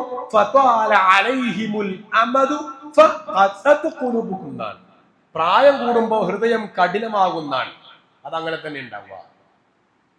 അതിന് ഒരു തെളിവ്, ഇപ്പോ നമ്മൾ ഒരു 20 വയസ്സുള്ള പയ്യനെ ഹുതുബ അറിയാൻ വന്ന് വെക്കുക. അവൻ ഭയങ്കര കൽപ്പന രൂപത്തിൽ ഹുതുബ അറിഞ്ഞു. നമ്മളെന്താ പറയാ, ഇപ്പോൾ എത്ര കൊല്ലായി ഓനിപ്പോ വന്നിട്ട് ഇവിടെ വന്നിട്ട് പറയും ഞാനിത് എത്ര കൊല്ലായി, ഞാൻ ഓനൊക്കെ അവന്റെ വാപ്പ ജനിച്ച കാലത്ത് ഞാനിത് കേൾക്കാൻ തുടങ്ങിയെന്നു പറയും അല്ലേ. എന്തുകൊണ്ടറിയോ, അതെന്റെ പ്രായത്തിന്റെ ആ മനസ്സ് അടുത്തോണ്ടാണ്. അപ്പോ പ്രായം കൂടിയത് കൊണ്ടല്ല നമ്മളെന്തായത് ദേഷ്യം പിടിക്കാത്തത്, എനിക്ക് ഈമാൻ കൂടിയത് കൊണ്ടാണ്. പക്ഷെ നമ്മൾ തിരിച്ചറിയുന്നില്ല. ആ തിരിച്ചറിവാണ് നമുക്കുണ്ടായ നഷ്ടം. തിരിച്ചറിവില്ലായ്മയാണ് നമുക്കുണ്ടായ നഷ്ടം. ഖന്തഖ് യുദ്ധത്തിൽ നമ്മുടെ അടുത്ത കടമയാണ്, റബ്ബിനോടുള്ള കടമയാണ്. റബ്ബിനോടുള്ള കടമ ഒന്നേ ഞാൻ പറഞ്ഞിട്ടുള്ളൂ. റബ്ബിനോടുള്ള കടമയിൽ അടുത്തത് ഖന്തഖ് യുദ്ധത്തിൽ സൽമാൻ ഫാരിസി റളിയല്ലാഹു അൻഹു പറഞ്ഞ പാട്ടാണ്. എന്താണ്, അല്ലാഹുമ്മ ലൗലാ അൻത മഹ്തദൈനാ വലാ തസദ്ദഖ്നാ വലാ സല്ലൈനാ. രണ്ടാമതായി നമ്മൾ ശ്രദ്ധിക്കേണ്ടതാണ്, റബ്ബിനോടുള്ള കടമ എന്ന് പറയുമ്പോൾ തിരിച്ചറിവാണ്. എന്താ തിരിച്ചറിവ്? അല്ലാഹുവേ ലൗലാ അൻത മഹ്തദൈനാ, നീ ഹിദായത്ത് തന്നിട്ടില്ലായിരുന്നുവെങ്കിൽ വലാ തസദ്ദഖ്നാ, ഞാൻ സദഖ ചെയ്യുമായിരുന്നില്ല, വലാ സല്ലൈനാ, ഞാൻ നിസ്കരിക്കുമായിരുന്നില്ല. അപ്പൊ ഞാൻ എന്തുകൊണ്ടാണ് നിസ്കരിക്കുന്നത്? നീ ഹിദായത്ത് തന്നുകൊണ്ടാണ്. ഞാൻ എന്തുകൊണ്ടാണ് സദഖ ചെയ്യുന്നത്? നീ ഹിദായത്ത് തന്നുകൊണ്ടാണ്. ഞാൻ പണ്ടാണ് അവന്റെ കഴുത്തറുത്തുണ്ടാവും, ഇപ്പോ പ്രായം കൂടെ ഉണ്ടായിരിക്കും. അല്ല, അല്ല ഹിദായത്ത് തന്നോണ്ടാ, അല്ല ഈമാൻ തന്നോണ്ടാ, ഈമാൻ കൂടിയത് കൊണ്ടാ. പണ്ട് എനിക്ക് ഇത്ര ഈമാൻ ഉണ്ടായിരുന്നില്ല. ഈ തിരിച്ചറിവാണ് നമുക്കുണ്ടാവേണ്ടത്. ആ തിരിച്ചറിവ് ഉണ്ടാകുമ്പോ റബ്ബിനോടുള്ള ബാധ്യത നിർവഹണമാണ് പൂർത്തിയാകുന്നത്. കാരണം എന്തായി, അള്ളാനെ തിരിച്ചറിഞ്ഞു. അള്ളാനെ തിരിച്ചറിയുമ്പോഴല്ലേ എനിക്ക് ഈമാൻ കൂടെ ഉണ്ടാകും തിരിച്ചറിയുള്ളൂ. അപ്പോ നമ്മൾ ചെയ്യണ മൂന്നാമത്തെ കടമ അള്ളാഹുവിനെ തിരിച്ചറിയുക, അതിലൂടെ അള്ളാഹുവിനെ സ്നേഹിക്കുക എന്നാണ്. അള്ളാനെ സ്നേഹിച്ചവർക്ക് മാത്രമേ അള്ളാനെ കാണാൻ പറ്റൂ. അള്ളാനെ കാണാൻ കഴിയും പരലോകത്ത്. ഇമാം മുസ്ലിം ഉദ്ധരിച്ച ഹദീസാണ്, കിതാബുൽ ജനായിസ് എന്ന് പറഞ്ഞ മയ്യിത്ത് നമസ്കാര അധ്യായത്തിൽ ഇമാം മുസ്ലിം ഉദ്ധരിച്ച ഹദീസ്, പരലോകത്തെത്തിയാൽ അള്ളാഹ് കർട്ടൻ നീക്കുന്നതാണ്. അള്ളാഹ് കുറച്ച് ആൾക്കാരിൽ കർട്ടൻ നീക്കും. അങ്ങനെ മറ നീക്കിയിട്ട് അള്ളാഹു പ്രത്യക്ഷപ്പെടും. കുറച്ച് ആൾക്കാർക്ക് മാത്രം അള്ളാഹുവിനെ കാണാൻ കഴിയും. അങ്ങനെ അള്ളാഹ് നമ്മുടെ മുമ്പിൽ എത്തിയതിനു ശേഷം മുഖത്ത് നോക്കി ചിരിക്കും. ചിരിച്ചതിന് ശേഷം അള്ളാഹു ചോദിക്കും, ഇനി നിങ്ങൾക്ക് എന്തെങ്കിലും വേണോ? അപ്പോ നമ്മൾ പറയും, ഈ അടിമ പറയും, റബ്ബേ നിന്നെ കണ്ടു, നിന്റെ ചിരിയും കണ്ടു, ഇതിനേക്കാൾ വലുത് നമുക്ക് കിട്ടാനല്ല അള്ളാഹുവേ എന്നത് അള്ളാഹു കൂടെ ഉൾപ്പെടുത്തുമാറാവട്ടെ. അപ്പൊ ഇത് വലിയൊരു ക്രെഡിറ്റ് ആയിട്ട് പറഞ്ഞതാണ്. ഇത് ആർക്കാണെന്നറിയോ? അള്ളാനെ സ്നേഹിച്ചവർക്കാണ്. അപ്പൊ നമ്മുടെ കടമ മൂന്നാമതായി ഇവിടെ ഓർമ്മിക്കാനുള്ളത് അള്ളാനെ സ്നേഹിക്കുക എന്നാണ്. എങ്ങനെ സ്നേഹിക്കും? ഞാൻ ആ കടമ തുടങ്ങിയപ്പോ പറഞ്ഞ അഹ്സാബിലെ 35-ാമത്തെ ആയത്ത് ഒന്നുകൂടി ആവർത്തിക്കാൻ,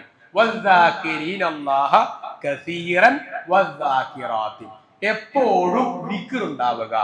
അപ്പൊ ദിക്ർ എന്ന് പറഞ്ഞാൽ ഒന്നുകൂടി ഞാൻ ആവർത്തിക്കുന്നു, ദിക്ർ എന്ന് പറയുമ്പോ നമ്മുടെ മനസ്സിലുള്ളത് എന്താ?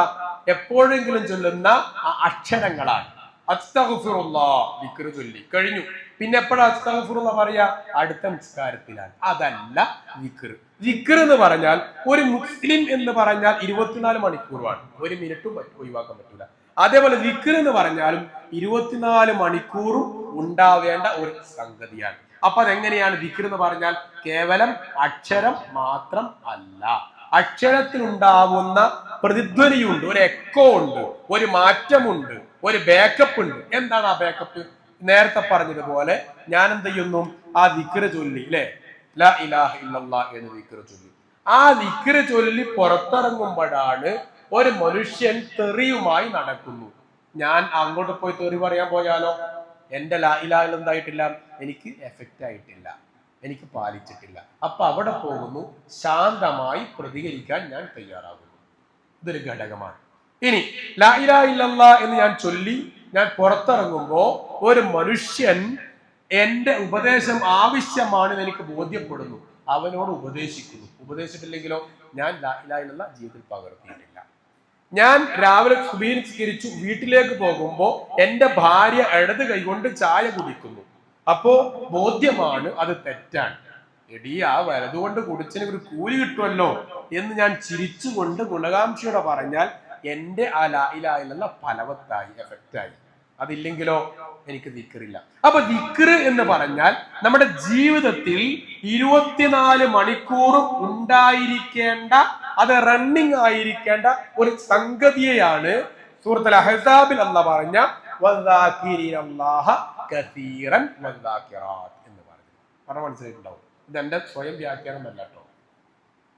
അപ്പൊ ദിക്ർ എന്നുള്ളത് നമ്മുടെ ജീവിതത്തിൽ റബ്ബിനോട് കാണിക്കേണ്ട കടമയാണ്. നാലാമതായി റബ്ബിനോടുള്ള കടമയുമായി പറയുമ്പോൾ എനിക്ക് ഓർപ്പിക്കുവാനുള്ളതും, ഈ റബ്ബ് എന്നെ സൃഷ്ടിച്ചു. എങ്ങനെ സൃഷ്ടിച്ചേ? സൂറത്തുൽ ഇൻസാനിൽ പറഞ്ഞതുപോലെ ലം യകുൻ ഹൽ അതാ അലൽ ഇൻസാൻ എന്നുള്ള ഭാഗം ഉണ്ടല്ലോ, ലം യകുൻ ശൈഅൻ മദ്കൂറ, ഒരു അഡ്രസ് എനിക്ക് ഉണ്ടായിട്ടില്ല. 65 വയസ്സുള്ള ഒരു മനുഷ്യൻ 66 കൊല്ലം മുന്നേ എവിടെയായിരുന്നു? ഏടിയില്ല, അല്ലെ? 65.5 കൊല്ലം മുന്നേ എവിടെയായിരുന്നു? ഉമ്മാന്റെ ഗർഭപാത്രത്തിലായിരുന്നു, അല്ലെ? ആ 65 കൊല്ലവും 9 മാസം മുന്നേ എവിടെയായിരുന്നു? ഉമ്മാന്റെ ഗർഭപാത്രത്തിലായിരുന്നു. 65 കൊല്ലവും 10 മാസം മുന്നേ എവിടെയായിരുന്നു? നമുക്കറിയില്ല, അല്ലെ?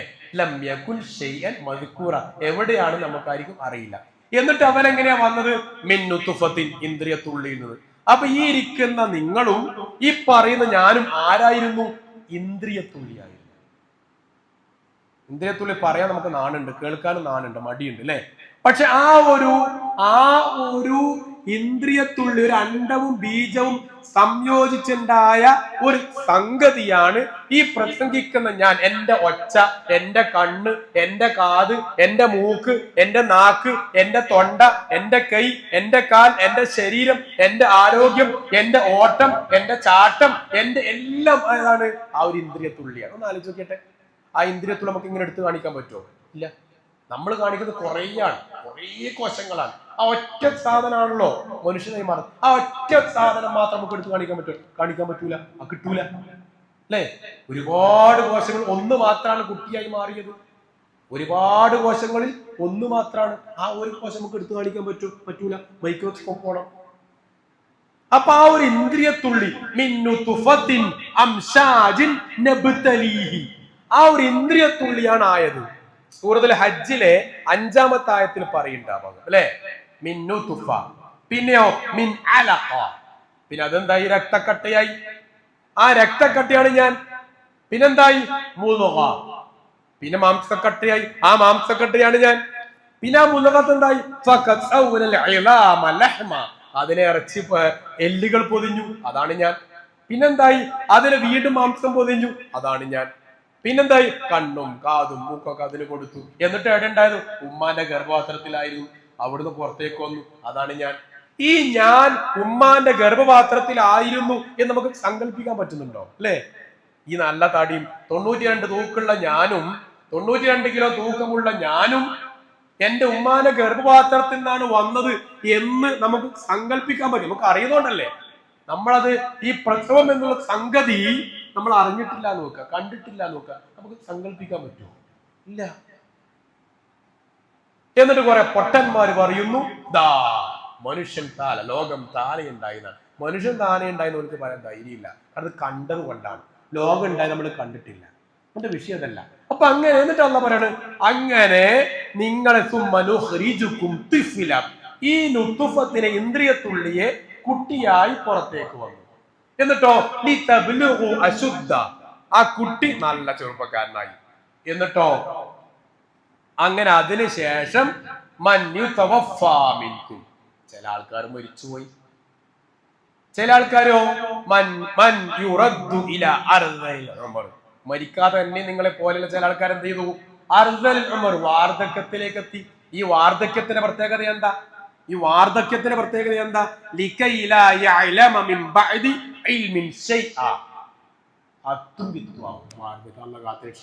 അല്ലേ? അൽഷിമത്ത് വരും. ഖുർആൻ പറഞ്ഞ ഹജ്ജിൽ ആയത്തുകൾ വായിച്ചു നോക്കണം അല്ലെ. അത്തുമിത്വമായി പോകുന്നതാണ് ഒരു കാലഘട്ടമാകുമ്പോൾ. അങ്ങനെയും കുറെ മനുഷ്യന്മാർ. അപ്പോ നല്ല യുവാക്കളുണ്ട്, മരിച്ചുപോയവരുണ്ട്, ചിലക്കാർ ജീവിച്ചിരിപ്പുണ്ട്, അവർ അത്തുമിത്വാകുന്നവരുണ്ട്. എന്തിനാ അള്ളാഹ് ഇത് പറഞ്ഞത്? നമ്മളെ ഓർമ്മിപ്പിക്കാൻ. അള്ളാഹ് അടുത്ത 6ഉം 7ഉം ആയത്താ പറഞ്ഞത്. അള്ളാഹ് ഉണ്ട്, അള്ളാനെ ആരാധിക്കണം, ഖിയാമത്തുണ്ട്, മരണമുണ്ട്, അള്ളാനെ ഓർക്കണം എന്നതിനേക്കാൾ ഉപരി അള്ളാഹ് ഒന്നുകൂടി പറഞ്ഞു, ഇന്നഹു അലാ കുല്ലി ശൈഇൻ ഖദീർ. അള്ളാഹ് എല്ലാം കഴിയുന്നവനാണ്. ഇത് തെളിയിക്കാൻ കൂടിയിട്ടാണ് അള്ളാഹ് പറഞ്ഞത്. എന്തിനാ ഈ കാര്യമൊക്കെ പറഞ്ഞല്ല? നമ്മുടെ കടമ നിർവഹിക്കാനാണ്. ഇതൊക്കെ ചെയ്തിട്ടല്ല മനുഷ്യ ആ ഇന്ദ്രിയത്തുള്ളിൽ നിന്നാണ് കയ്യും കാലും മൂക്കും നാക്കും ഒക്കെയുള്ള നീ ആയതടോ. എനിക്കെന്താ അഹങ്കരിക്കാൻ വകുപ്പ്? എന്നിട്ടും നീ നിന്റെ കടമകൾ നിർവഹിച്ചു. ഞാൻ ഒരു പോയിന്റ് കൂടി പറഞ്ഞു നിർത്താൻ, സമയം 8:30 എന്താണ് ഒരു കടമ കൂടി? അത് പ്രാർത്ഥനയാണ്. പ്രാർത്ഥന എന്നുള്ളത് നമ്മൾ മനസ്സിലാക്കിയത് നമുക്ക് കാര്യം കിട്ടാനുള്ള സംഗതിയാണെന്നാണ്. അല്ല, നമ്മുടെ കാര്യം പൂർത്തീകരിക്കാനുള്ള നമ്മൾ ചെയ്യേണ്ട സംഗതിയാണ് പ്രാർത്ഥന എന്നാണ്. അല്ല, അത് തെറ്റാണ് ചിന്ത. മറിച്ച് അള്ളാഹ് നമ്മോട് ബാധ്യതയായി പഠിപ്പിച്ചതാ പ്രാർത്ഥന. പ്രാർത്ഥിക്കൽ നിർബന്ധമാണ്. എന്റെ ആവശ്യത്തിന് വേണ്ടി പ്രാർത്ഥിക്കല്ല വേണ്ടത്. അതിനർത്ഥമില്ല, അത് സ്വീകരിക്കൂല. മറിച്ച് അത് എന്റെ ബാധ്യതയാണ്. ഒന്ന് പടച്ചവന്റെ കാരുണ്യം നോക്കിയിട്ടല്ലേ, എന്റെ ആവശ്യം പൂർത്തീകരിക്കാൻ തന്നെയാണ്. പക്ഷെ അത് ബാധ്യതയായിട്ടാ പടച്ചവൻ പഠിപ്പിച്ച് പ്രാർത്ഥിക്കണം എന്ന്. നമ്മൾ ചില ആൾക്കാരും നല്ല മനുഷ്യന്മാരുണ്ടാവും അല്ലെ, പൈസ എന്തെങ്കിലും ആവശ്യത്തിന്റെ വന്നോട്ടാ, ചോദിച്ചോട്ടെ, ഉണ്ടെങ്കിൽ ഞാൻ തരാം, പ്രശ്നമല്ല എന്ന് ചില ആൾക്കാർ പറയല്ലേ അല്ലെ. ആ പിരിവിന് പോയവർക്ക് അറിയുണ്ടാവും അല്ലെ. അങ്ങനെ പറയാം, ഭയങ്കര ആശ്വാസമാണ് വർത്താനം. പടച്ചോൻ പറയേണ്ടത് ബാധ്യതയായിട്ടാ പറഞ്ഞത് പ്രാർത്ഥന. എന്താ ഇനി എന്റെ അവസാനം ഒരു 4 മിനിറ്റ് ഞാൻ നിർത്താം ഇൻഷാ അല്ലാഹ്. പ്രാർത്ഥന എന്ന് പറയുമ്പോൾ നമ്മൾ എന്താ മനസ്സിലാക്കിയത്? പ്രാർത്ഥന എന്ന് പറയുമ്പോൾ എന്താ? അല്ലാഹുമ്മ അജിർനി മിനൻ നാർ അല്ലെ. സത്യത്തിൽ നമ്മുടെ പ്രാർത്ഥന എന്ന് പറഞ്ഞാൽ അക്ഷരങ്ങളാണ്. ചില ആൾക്കാർ ചോദിക്കാറുണ്ടല്ലോ, എന്തും പടച്ചോട് പറയാൻ പറ്റുമെന്നോ അല്ലെ. എന്തുകൊണ്ടാ അറിയോ? നമ്മുടെ കാഴ്ചപ്പാട് പ്രാർത്ഥന എന്ന് പറയുമ്പോൾ അക്ഷരങ്ങളാണ്. അതുകൊണ്ടാണ് ഈ പാതിര വയലുകളിൽ അല്ലാഹുമ്മ അജിർനാ മിനൻ നാർ, അല്ലാഹുമ്മ അജിർനാ മിനൻ നാർ, അല്ലാഹുമ്മ അജിർനാ മിനൻ നാർ ഇങ്ങനെ ആർക്കും അത് പ്രാർത്ഥനയല്ല. എന്തുകൊണ്ടറിയോ? എന്തുകൊണ്ട് അവരങ്ങനെ പ്രാർത്ഥിക്കാൻ കാരണം? അവർക്ക് പ്രാർത്ഥന എന്ന് പറയുമ്പോൾ അക്ഷരങ്ങളാണ്, പ്രാസമാണ്, ഒഴുക്കാണ്, ശബ്ദഭംഗിയാണ്.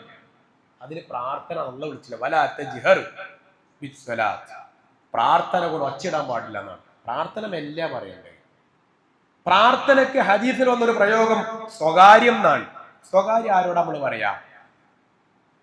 നമ്മളെല്ലാവരോടും സ്വകാര്യം പറയോ? ഇല്ല.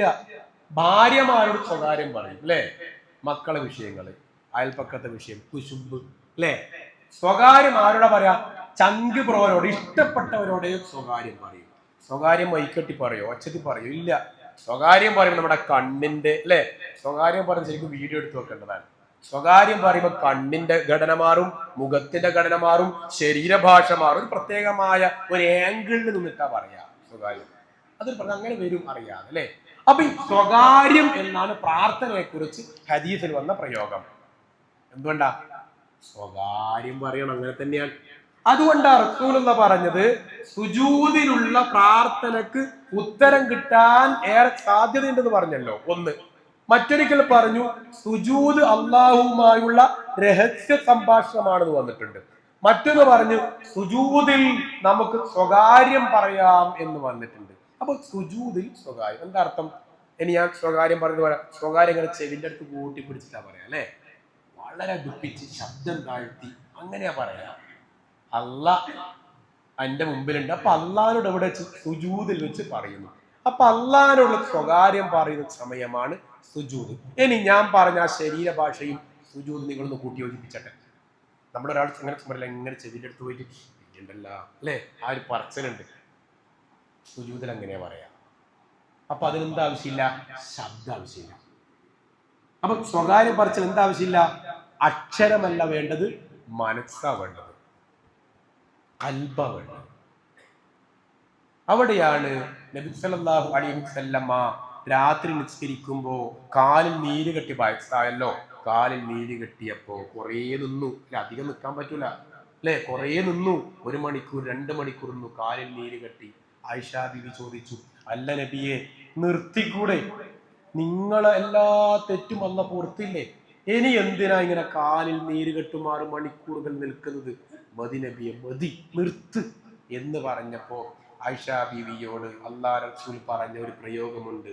ആയിഷ, ഞാൻ ആരാവണ്ടേ? അഫല അകൂന അബ്ദൻ ശകൂറ, നന്ദിയുള്ള അടിമയാവണ്ടേ എന്ന് പറഞ്ഞൊരു പ്രയോഗം ഹദീസിൽ കാണാം. സഹോദരന്മാരെ, നിങ്ങൾ ആ പദം ഒന്ന് എഴുതിയെടുത്ത് വായിച്ച് പഠിക്കണം. അഫല അകൂന അബ്ദൻ ശകൂറ. ആയിഷ, ഞാൻ നന്ദിയുള്ള അടിമയാവണ്ടേ എന്നാണ്. എപ്പോഴാ പറഞ്ഞത്?